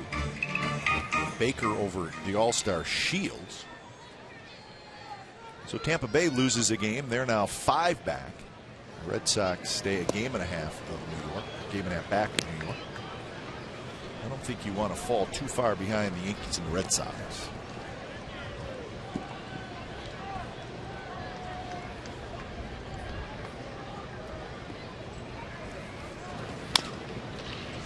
That is a foul. Well, the Mariners celebrating their 10th anniversary of the big season in 2001, 116 wins. A's won 102. Second place, wild card. Behind by 14. Yeah. By 14. Yeah, won the wild card. Playing for second all season long, and Won the wild card in the very tough American League. That's doing something.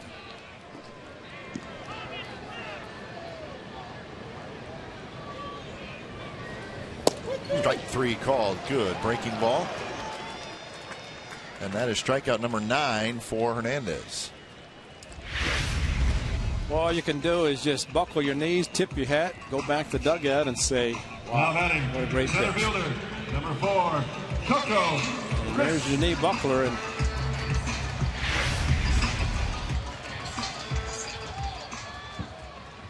last 3 strikeouts called the 3rd strike.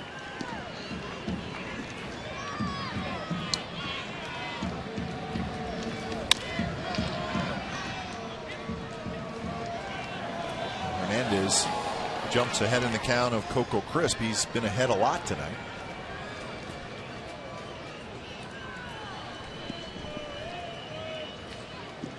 Ziegler throwing for the A's.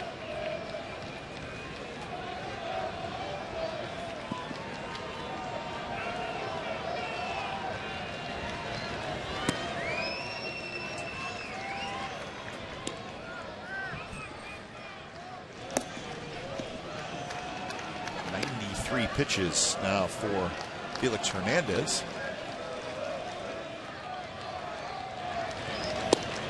That's a good breaking ball. Breaks a lot. It's sharp. It's late, and it's a strike. Well, unlike Michael Pineda, we saw yesterday, only 4 times exceeding the 100 pitch mark. Felix Hernandez not in that category. Pineda pitched 6 innings yesterday. Stayed around long enough. He got the win. Carl Willis' pitching coach said about 170 innings this year that they would get out of him, and of course monitoring his pitching, and they are looking forward to the All-Star break. As you mentioned yesterday, trying to maybe get some extra time for some pitchers.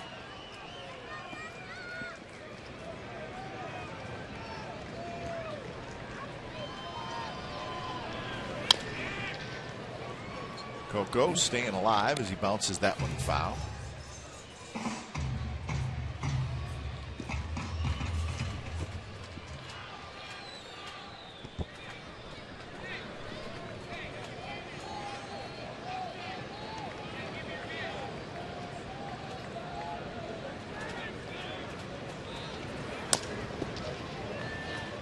Coco, that breaking ball that he's just trying to put the bat on and stay alive, get a better pitch to hit.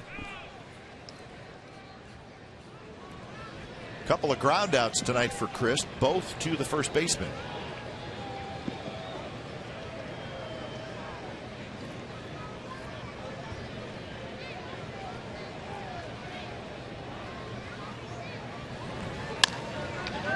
And again, fouled. Ty Waller makes the nice play.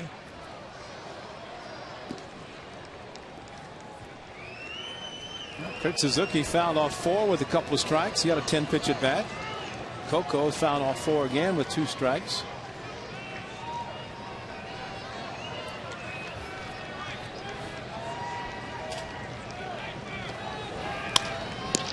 Hernandez reaches down and grabs it, and that is out number 2. Friday, July the 15th, before the A's take on the Angels, 6th annual Dog Day presented by Aviderm Natural. Bring your dog to the Coliseum. Fun begins at 5:30 p.m. and each pup will receive a goodie bag from Aviderm. Register online by Monday, July the 11th. For more information, go to oaklandathletics.com/dogday. Keep it simple, huh?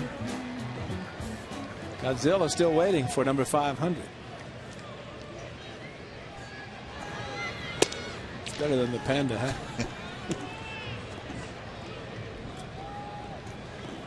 That Godzilla probably gets hot. Rubberized Godzilla mask. Yeah.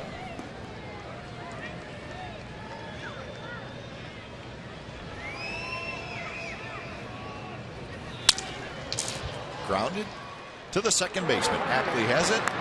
3 up, 3 down. 7 in a row retired by Hernandez. We're headed to the 8th.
may not be reproduced or retransmitted in any form, and the accounts and descriptions of this game may not be disseminated without the express written consent of Athletics Investment Group, LLC. 56, Greg Baldwin. 2-0. It is the 8th inning here at the Coliseum. And when it's time for a change, think Speedy Oil Change and Tune-Up, your oil change, tune-up, and smog experts. Ziegler comes in. So Cahill goes 7 innings tonight. He will not get the win. A's are going to have to come back to avoid Cahill getting the loss. But he pitched very well.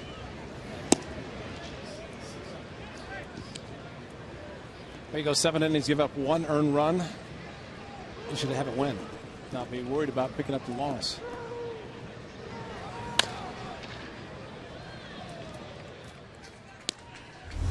There's 5 hits, the 1 earned run, and 101 pitches.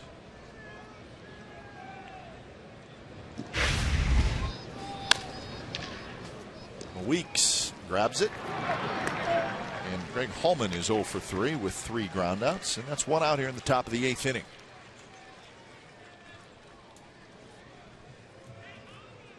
Now batting, number 51, Ichiro Suzuki. So top of the order, and Suzuki, who has had a good series. He was 2 for 4 yesterday, and he's 2 for 3 in tonight's game. So 4 for 7.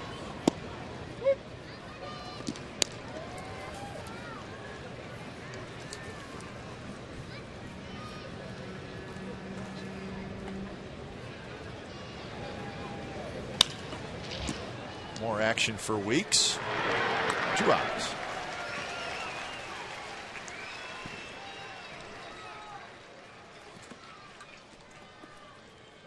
Got a pretty good idea. Weeks knows, even though Ichiro was running, the ball was hit hard, backed up, got a good hop, and quick release to his first baseman. And they said to Connor Jackson, sorry, the throw was offline a little bit. I guess perfectionist.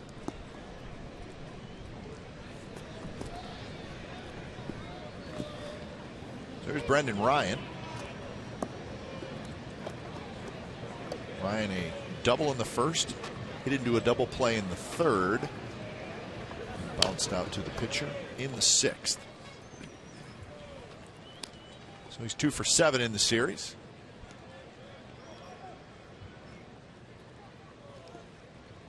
Angels still leading the Tigers 1-0 in the 7th inning.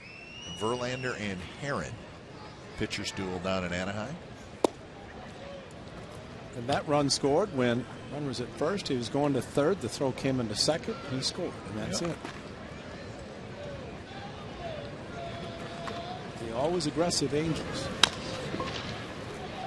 Weeks charges, throws quickly on the run. Ryan's out. 3 up, 3 down inning for Brad Ziegler. Bottom of the 8th. Hernandez coming back out. 2-0 Mariners.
Game summary brought to you by Toyota. Good pitchers duel of the night. Cahill, remember, went 7 innings, gave up just 1 earned run.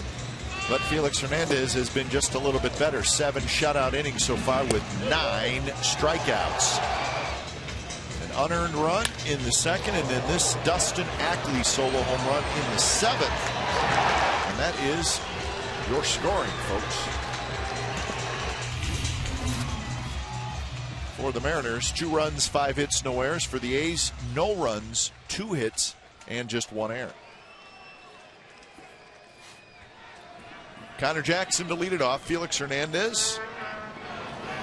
He throws pitch number 102, and it's on the corner for a strike.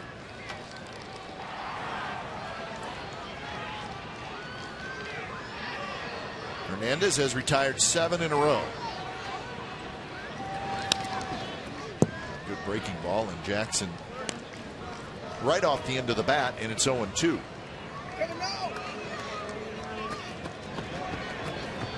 DeJesus will be next, and then Suzuki.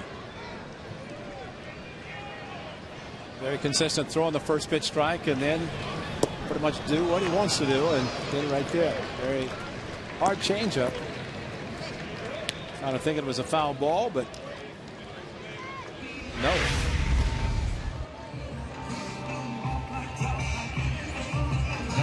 Just a little with a hard changeup. I mean, that ball was going down just like a splitter. Connor was on it, and so he started to run to first. Then he said, "Oh, maybe I foul tipped it." Once he saw that Olivo dropped the ball.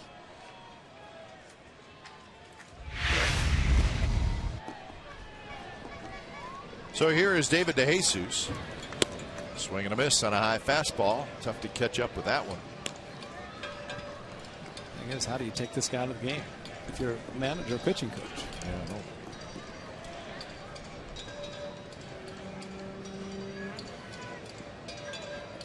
no. .128 is his season high. He's done that once. He's thrown 127. So he's done that once. He's thrown 126 twice. Pineda, who they're watching carefully, topped out at 106 and 4 times over 100. So you can see, as big and strong as he is, these 2 guys are going to be back to back. And Vargas pitching tomorrow. But if you can go half a season using just 5 starters, that's saying a lot. A's, unfortunately, have had some injuries that have caused them to bring some guys up, but they've done an exceptional job filling in for injured players.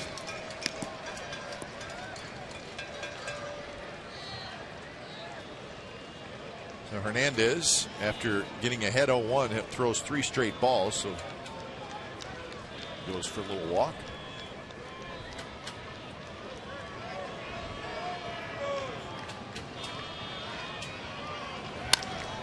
On the ground to second. Ackley handles the tough hop, and that is out number 2. Shook off to go to a 94-mile-an-hour fastball.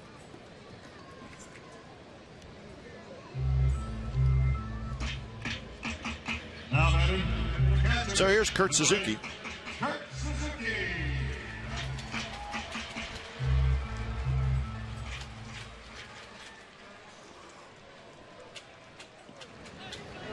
Suzuki has a base hit in the 3rd, and then he struck out looking in the 5th.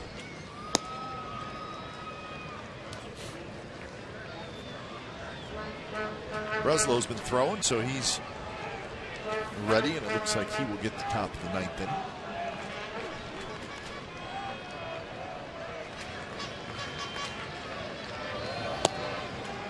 Maybe the A's can get a 2-out rally going against Hernandez.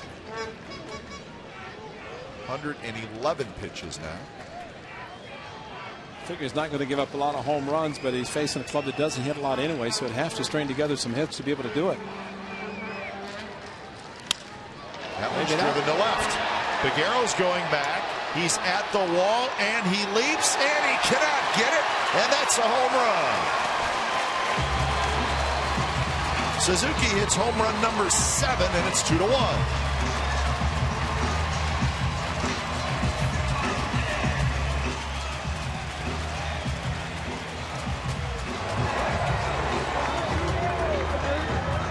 one Thursday against the Marlins in the 9th inning. This one coming in the 8th inning.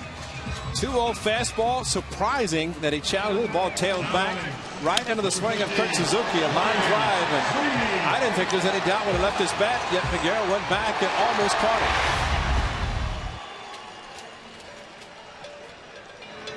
So here is Sweeney. So the A's are on the board with the Suzuki home run. Figueroa, did the wall stop him? If he goes all the way back to the wall and straight up, he might have caught it. He kind of drifted into the wall. In there to Sweeney. 1-1 the count. Sweeney has struck out twice. The thing about Felix Hernandez not giving up a lot of home runs because he normally in the fastball count does not throw a true fastball. He did that time, and Kurt Suzuki was up for the challenge.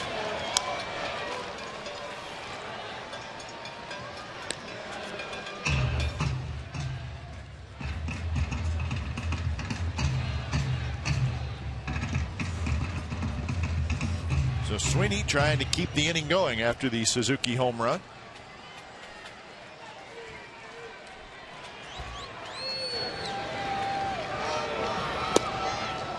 Very close.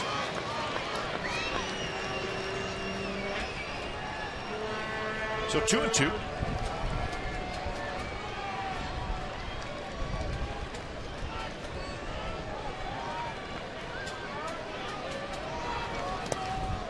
Take that time by Sweeney.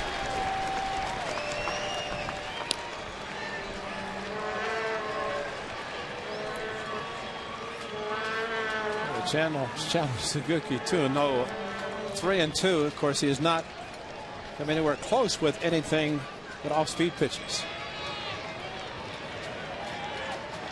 Just have to be ready if you can get a fastball. And that's hit hard in the left field for a base hit. And it was a fastball up and away. That's it. You might as well get ready for it. The other pitches are tough to hit. Up and away. And Ryan Sweeney, his patented opposite field hit. Not surprising, and that's just good hitting, taking the pitch away from him, going to the opposite field. Shortstop, number 2, Clint Pennington. So Pennington steps in. And now there will be action in the bullpen. Jamie Wright. You notice how relievers will start to warm up with a glass of water or a cup of water, and they'll set it down on the mound, they'll warm up, and as they come in, they'll take a last swallow? Who started that? I don't know. Seems like a lot of guys do it now. Really? Yeah. See, there it is. It's about half full. And the key is to warm up and not kick it over. That's when you know. That's when you know you're talented. good. Yeah, you're talented. And if Jamie Wright's called in, he will pick that cup up and finish it. Finish it, and then he's ready to go. And not even find a garbage can to put the empty cup in. I want to make Clay Wood mad. Not picking up your garbage. Andrew Bailey is starting to. There's Joy Devine. Andrew would be up if the A's could score again. Even better, take the lead. First pitch to Pennington is low. Checked his swing. You know what would be good? Here's a stolen base. Yeah. You know, 2 outs, get the scoring position. There is Joy Devine, along with Craig Breslow.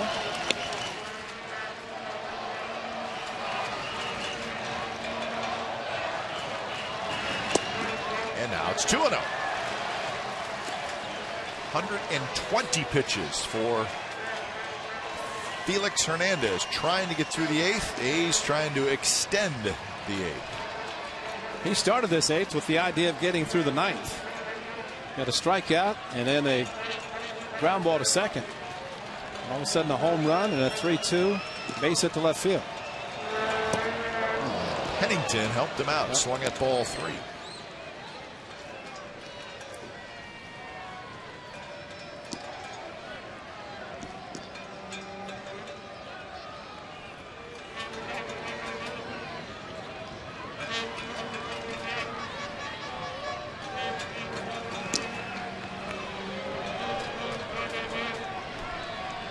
Sweeney with his lead. Not a real big lead. He's not going anywhere. And there's a one-hopper. Ryan backs up, goes to second just in time. Kurt Suzuki with a home run. So the A's are on the board. We are going to the 9th. Should be exciting. The Mariners 2. The A's 1.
Here's our Subway Eat Fresh Ask Glenn and Ray question.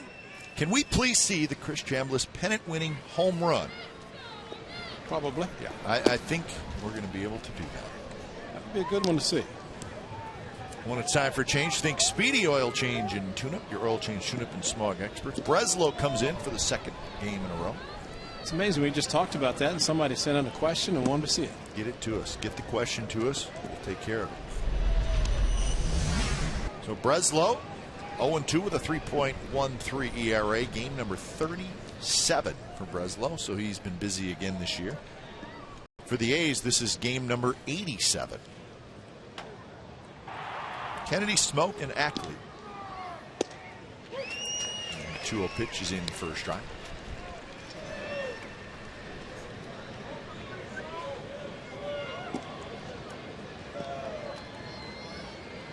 Kennedy 0-2 with a walk. The walk came in the 6th inning. And now it's 2-2. Brandon League starting to throw.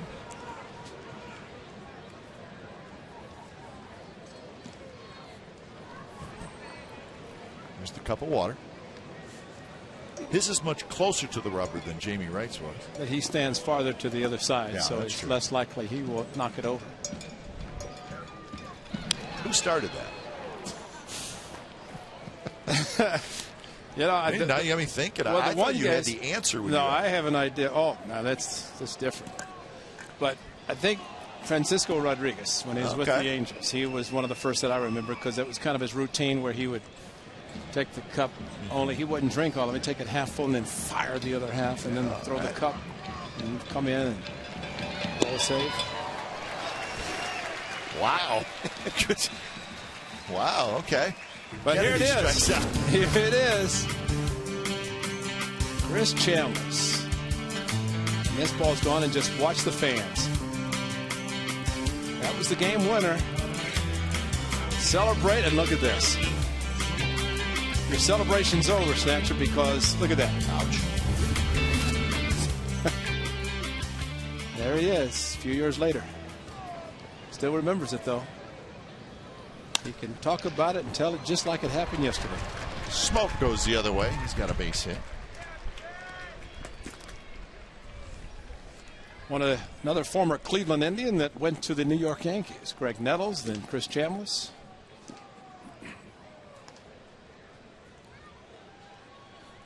Watch, look at the guy behind. First base, got it, and I'm out of here. He was on the subway by the time Chris Chambliss got to home. And it was on eBay. Did they have eBay back there in the 70s? Probably not. No. I get what you're trying to say. Breslow gives up the hit, so he's going to come on out. And Joey Devine is coming in to face Ackley.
Comes in, and Devine is going to face Ackley. After Ackley, it'll be Olivo.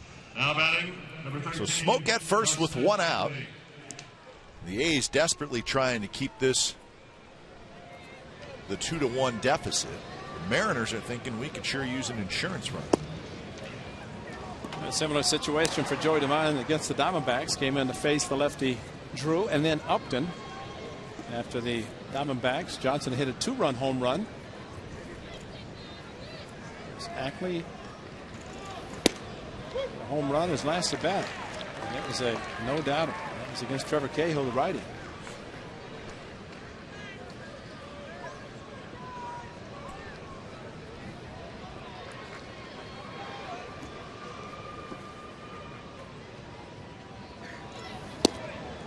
Ooh, dismissed. Ackley with a very upright stance.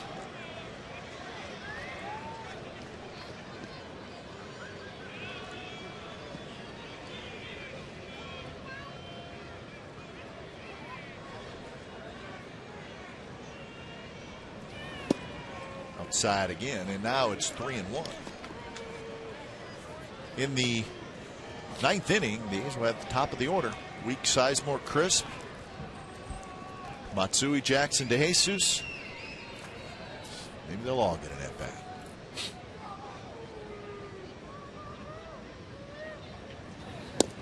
And that one is inside, and it's a walk. Well, it might not have been that far off the plate. It just so happened, though, to be the opposite direction. Where Kurt Suzuki was, I think Bob Melrose wanted to know where the pitch was, because it wasn't too low. So 2 on, 1 out. Here's Olivo. Of course, Suzuki had set up in the pitch towards the inside. Just the fact he had to reach as far as he did, I bet it wasn't that far off the plate. Let's see. Nope. It's actually a corner strike, and surprisingly, unfortunately, at times, the umpire will watch the catcher move as much as Kurt had to from one side to the other. I think the good umpires are the ones that call it a strike regardless of where the catcher set up.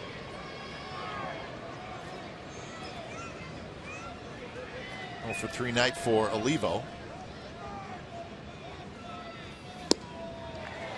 Waves at that one. He's had a good power year his first year with the Mariners. 12 home runs and 38 runs batted in. Smoke at second, Ackley at first. 1 out.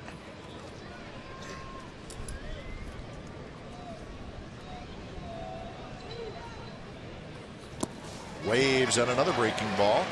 Not close to it. He's trying to hit 13th. It's a pitch he can't even reach. That one way off the plate. Good catch, good block by Kurt Suzuki, keeping the double play in order.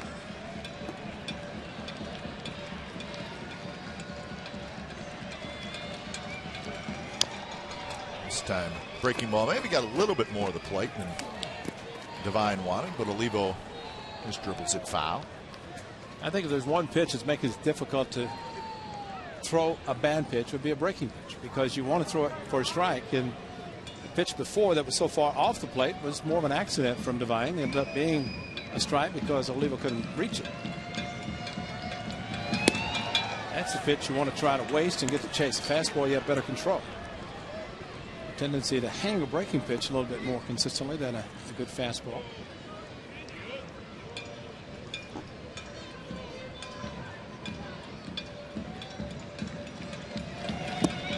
Gets him with the breaking ball again. So big strikeout, and that's out number 2.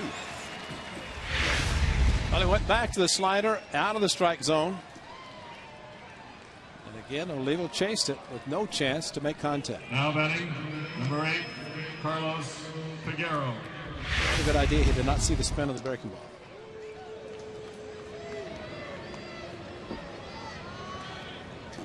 So here is Carlos Figueroa.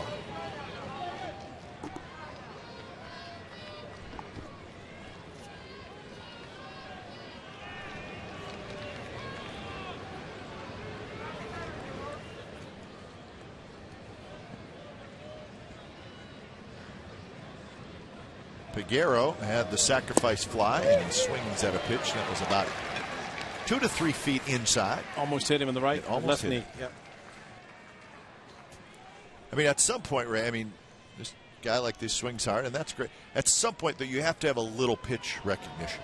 I mean, he's swinging at pitches that are, like, not even close. So it's 0-2. Well, I mean, there's bad ball hitters, and then there's a point in time. Will you ever see anything but a breaking pitch out of the strike zone? You go through the scouting reports. Don't give him a strike with any pitch. 0-2. Rolls that one foul. Breaking ball down and in.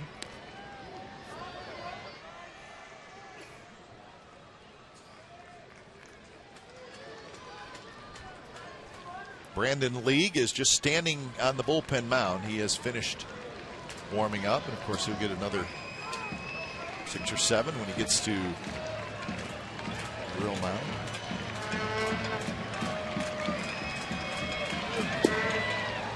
Close pitch, just missed by Devine. 1-2.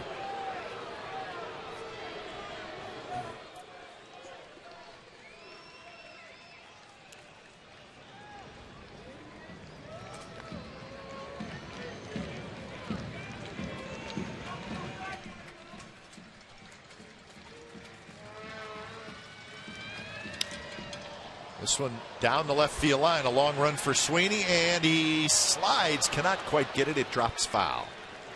Heck of a try by Ryan Sweeney. Great effort on surgically repaired knees. Going into the warning track, sliding hard, buckling the right knee under him, and slamming into the wall. Fortunately, it's padded. Cliff Clavin said, "My work's cut out for me for tomorrow's game."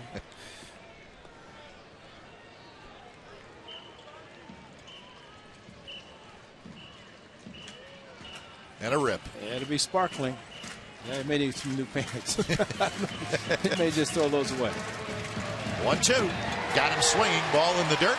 Suzuki will flip to first. Side retired. So the Mariners strand a pair. Here it is, folks. Bottom of the 9th. A's trailing 2-1.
love the most live sports.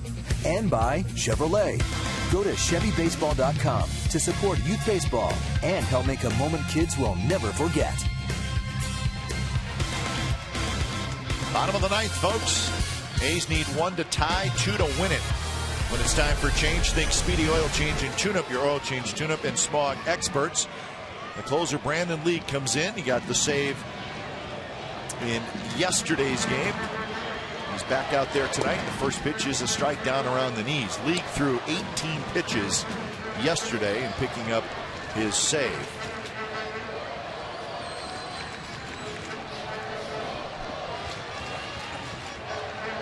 0-1 pitch to the leadoff man, Jemile Weeks, as well. So Hernandez, 122 pitches in 8 innings. No walks and 10 strikeouts. Coco Crisp got on yesterday, stole second with the strike 3 to Hideki Matsui, giving Chris Carter the opportunity to try to drive him in, and that'd be great if Jemile Weeks could get on. Do the same thing. He slices one fair, headed for the corner, and Peguero cannot pick it up, and it's going to be a leadoff double. That's better than a single and stolen base.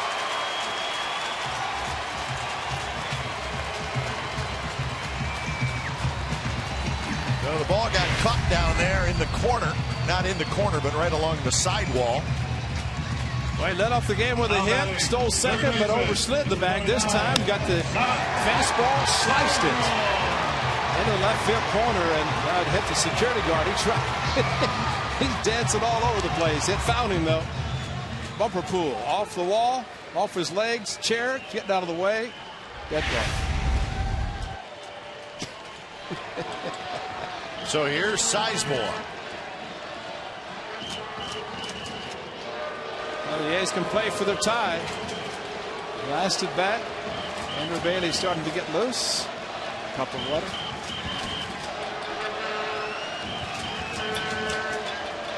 Sizemore bunts it. Olivo picks it up. He'll throw to first in time. So a very nice sacrifice by Sizemore. And now the tying run is at third with 1 out.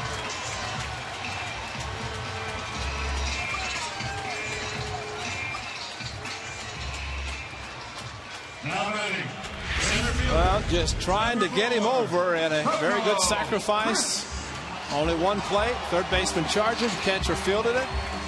Now the infield will play in. The outfield playing shallow, especially in left field. But Peguero is playing very shallow.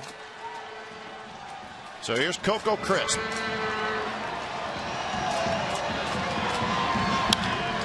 There's a pop-up, shallow left. Peguero coming in, still coming in. Slides, and he dropped it. And Weeks scores, and this game is tied. Peguero had it, and he dropped it.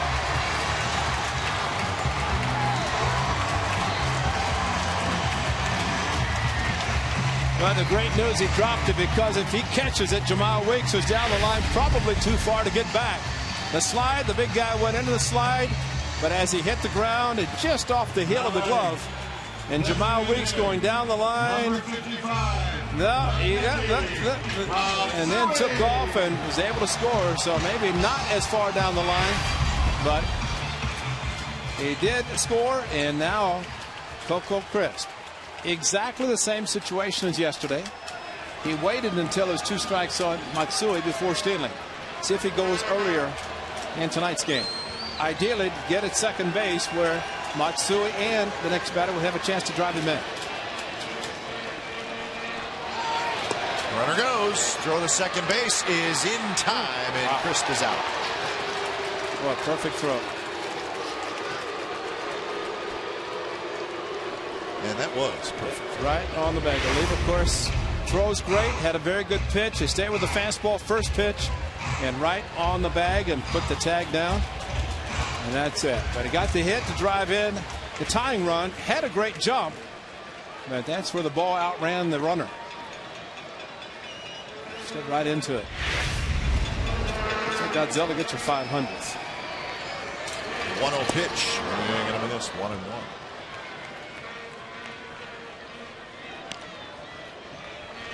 Felix Hernandez, maybe too many pitches in the 8th inning. No chance to come out in the 9th. And He goes away with a no decision, as does Trevor Cahill. A blown save for Brandon Lee.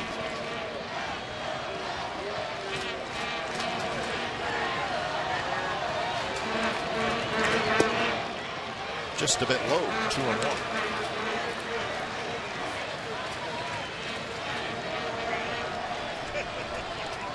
Oh for 3 for Hideki Matsui. The A's have tied it here in the ninth.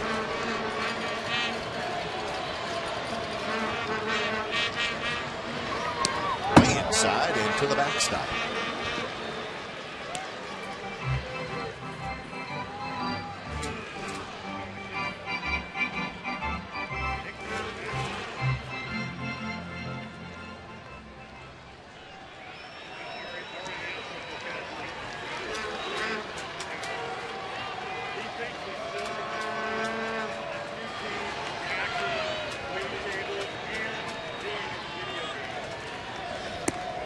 The walk. So the inning continues. How many rolls of film do you think the Japanese photographers have shot? With every swing that he has taken since he's hit his 499th? I bet when they go, I think it was June 16th. Is that right? June 16th is the day he hit his last home run. It's a lot of film. There are a lot of digitals. Yeah. A lot of memory cards.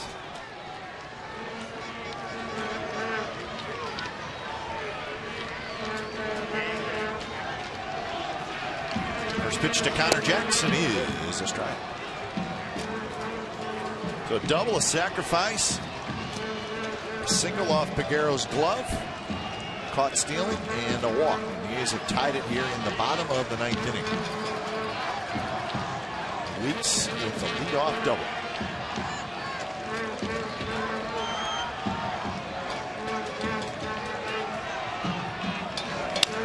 Jackson, a line drive. Peguero is right there. He's got it. Side retired. A's get the tying run on a couple of hits. So we got extra innings from the O.co Coliseum.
This is the bottom of the ninth. It started with that double by Weeks. And then he was sacrificed to third, so a runner at third, one out.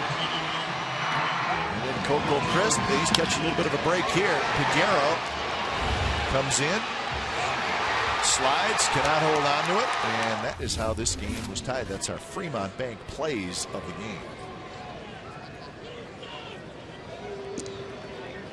So 10th inning in the 2-2 game. Andrew Bailey comes in. And it's time for a change. Think speedy oil change in tuna. It's your oil change tuna and Smog experts. And the closer comes in.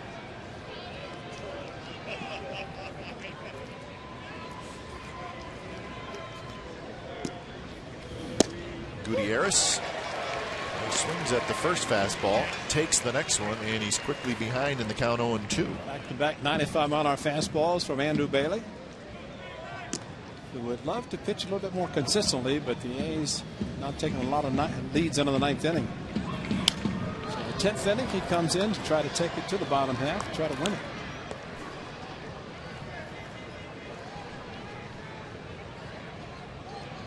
Skipper's happy.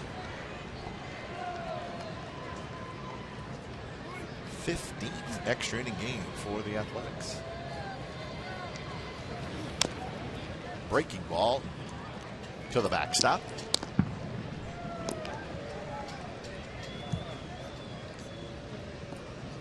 So it's been Cahill, Ziegler, Breslow, Devine, and now Bailey. Fuentes, De Los Santos, Wirtz still in the bullpen for the Athletics. Foul ball.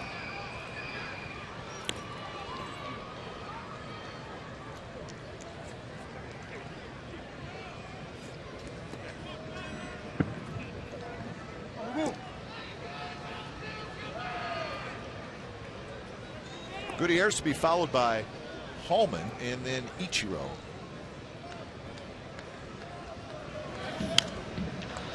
Another pop-up foul. This should reach the seats in a room. Andrew Bailey throwing more of a true slider now. This last couple of years, a cut fastball. It's still throwing very hard. Good to see the velocity what was prior to his surgery last winter, and of course in spring in the rehab.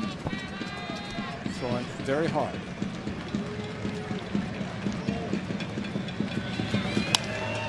Grounded into left center field, the base hit.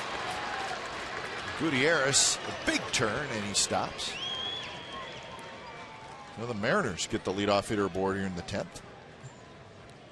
Number 56. Started 0-2 with a swing and a miss and a called strike, and then the breaking ball just not very sharp to the outside part of the plate, maybe a little bit too much, and able Gutierrez to speed up his bat. So here's Hallman.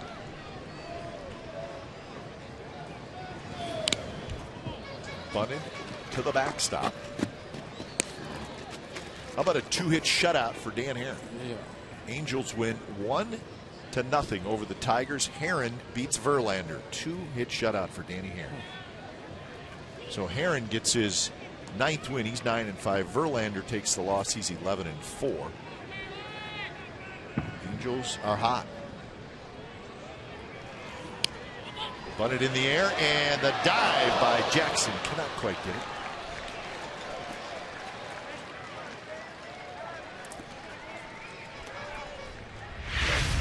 Good effort by Connor Jackson, who's playing shallow, actually holding the runner on, then breaking in.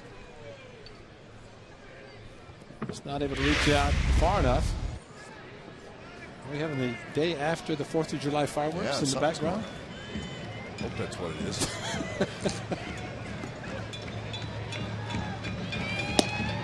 Hallman, no chance. Swings and misses, so 2 failed bunt attempts and a swinging strikeout for Hallman. He's 0 for 4. That's the worst feeling in the world. Had to go back to the dugout after missing 2 bunts, and then I said, why does he have to throw me a perfect strike to the outside corner, too close to take, no chance to hit it. So 3 ground outs and a strikeout for Hallman, hitting in the 9th spot.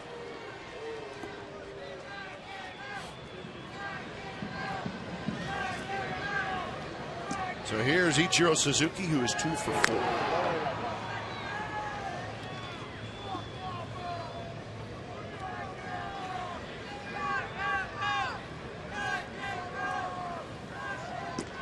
So Suzuki now 98 hits on the year.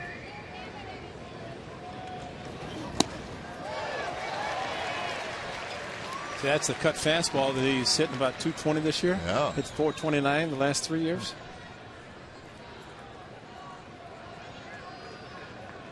Of course, if it's heading towards his knee, he's going to swing and try to get out of the way, especially as hard as Bailey throws. Runner goes. The throw to second base is just a bit late. And Gutierrez has a stolen base. Pitch was called a ball. So that's a big 90 feet. to see some managers that with a closer, they will not hesitate in sending the runner. Big leg kick by Bailey.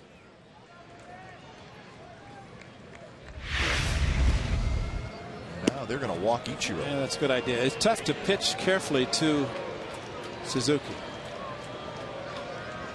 Ichiro, it just as a sign the manager will give toward his finger. Pitch around him, pitch him carefully. Forget it. This guy can cover so much of the plate, off the plate. Sets up a double play.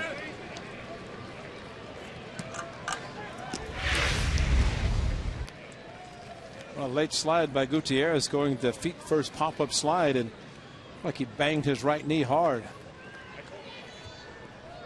Left ankle, left knee. Now batting, number 26, Brendan Ryan. So here's Brendan Ryan, 2 on, 1 out here in the 10th.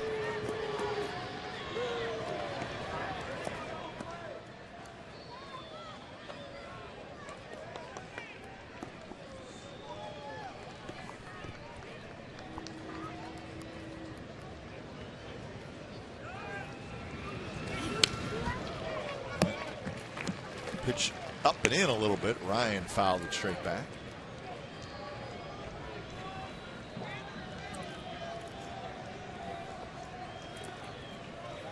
Well, Ryan's very aggressive. We have seen him in this series. We saw him at the beginning of the season. Usually does not get cheated.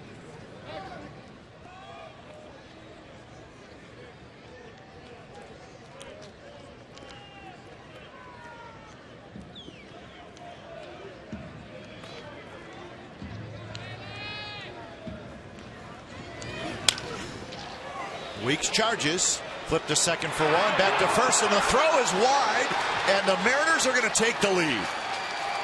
It either hit Suzuki or Cliff Pennington did not have a very good grip.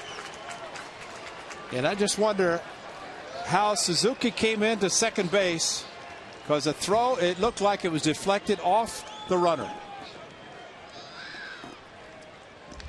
A flip to second by Weeks. See where Ichiro is.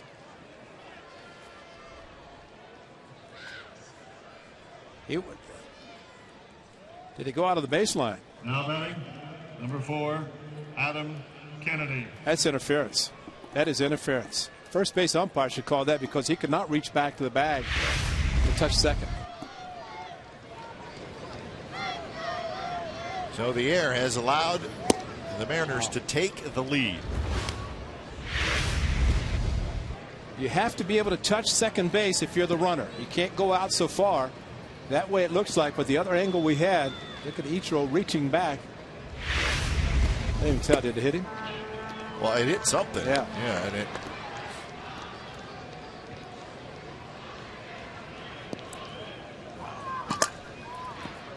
So the runner, Ryan, at second now with 2 outs.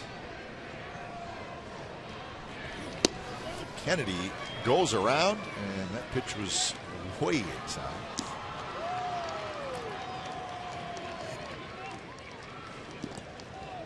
So an error helped the Mariners get the run in the second inning, and the error helps them get a run here in the 10th. So 2 costly errors by the Athletics. Kennedy swings at another pitch way out of the strike zone and fouls it back. And again, take a look at Suzuki on this angle. He has to reach second base. Can he? As he slides, he goes after him. Look how far he's off the line, off the bag at second base. That's interference to go that far out of the baseline to go after an infield. He got away with it. And the ball did not hit him. No, the ball it hit nothing.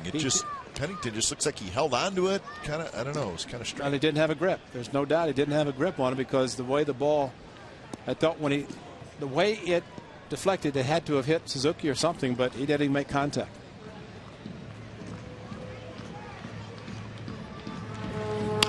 Kennedy loops one down the left field line. Fair.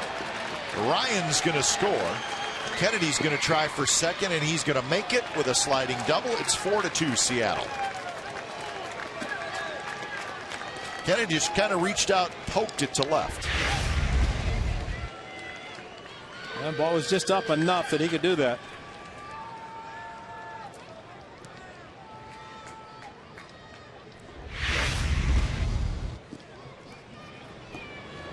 Now batting.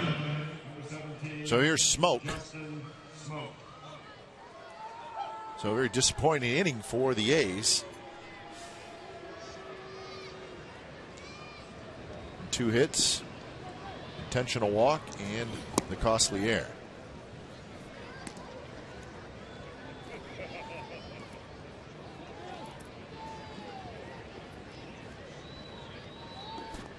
Smoke had the hit in the 9th inning, but was stranded.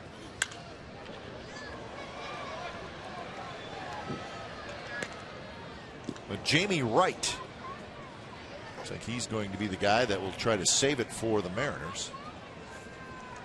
The A's will have DeJesus, Suzuki, and Sweeney in the bottom of the 10th. That one called strike. Smoke thought it was low. 1-2 the count.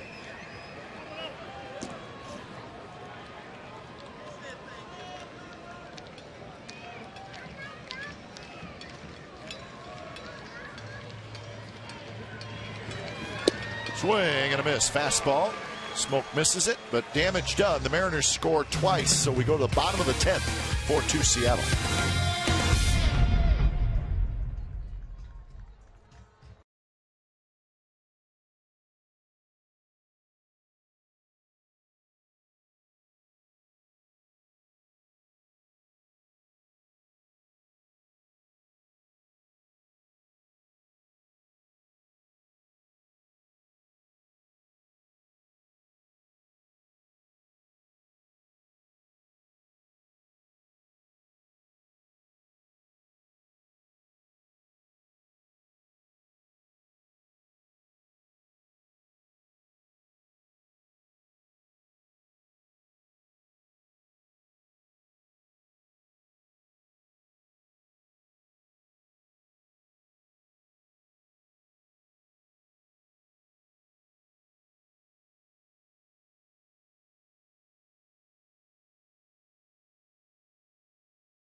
At CSN Athletics with the hashtag @ReturnOfTheMat. And you could receive an answer tonight during A's postgame live. CSNCalifornia.com, your interactive home for A's baseball all season long. Henry and Shooting standing by for A's postgame live back in the studio.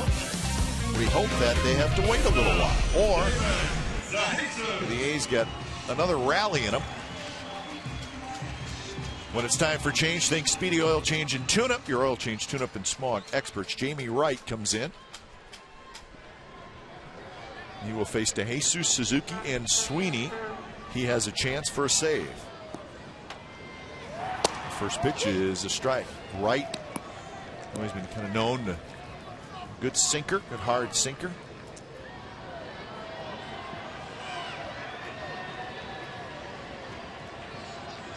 DeJesus 0 for 2. He's hit by a pitch. Bunts it. Kennedy on the run. Throws out DeJesus. So 1 out here in the bottom of the 10th. He always tried to deaden the ball, and unfortunately, David bunted the ball too hard, and Kennedy's played well. Started at second base and moved to third. And on the move, on the mound, made a play. So here's Kurt Suzuki, who has had a good night. Kurt singled in the 3rd, and then the home run in the 8th got the A's on the board. There's a strike outside corner.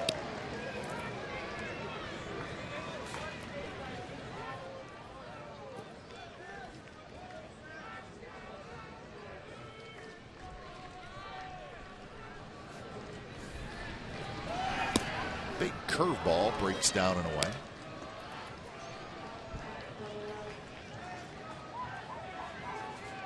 So Hernandez 8 innings. The league blows the save in the ninth.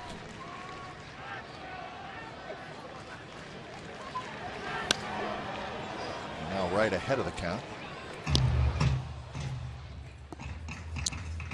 Well, unfortunately, when you tie game and your last at bat, in this case the A's, and you take an extra innings and you have the last at bat, usually favors the home team. But the A's are going to have to come back again if they want to try to win this one. To the shortstop, Ryan throws 2 outs.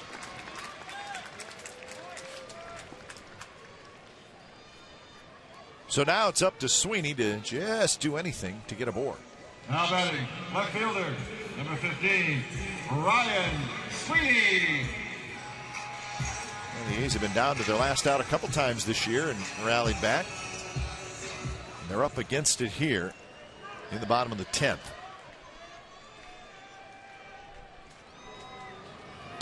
First pitch right down the middle. That's a strike.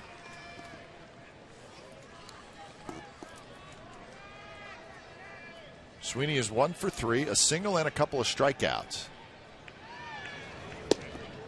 Big overhand curve, and it's 0-2.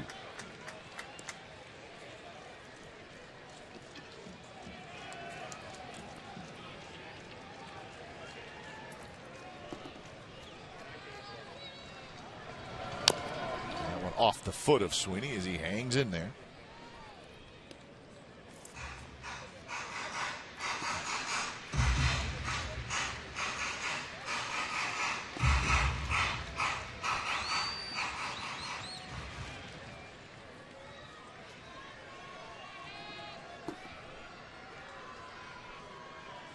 Another 0-2. Fastball, swing and a miss, and that's the ball game.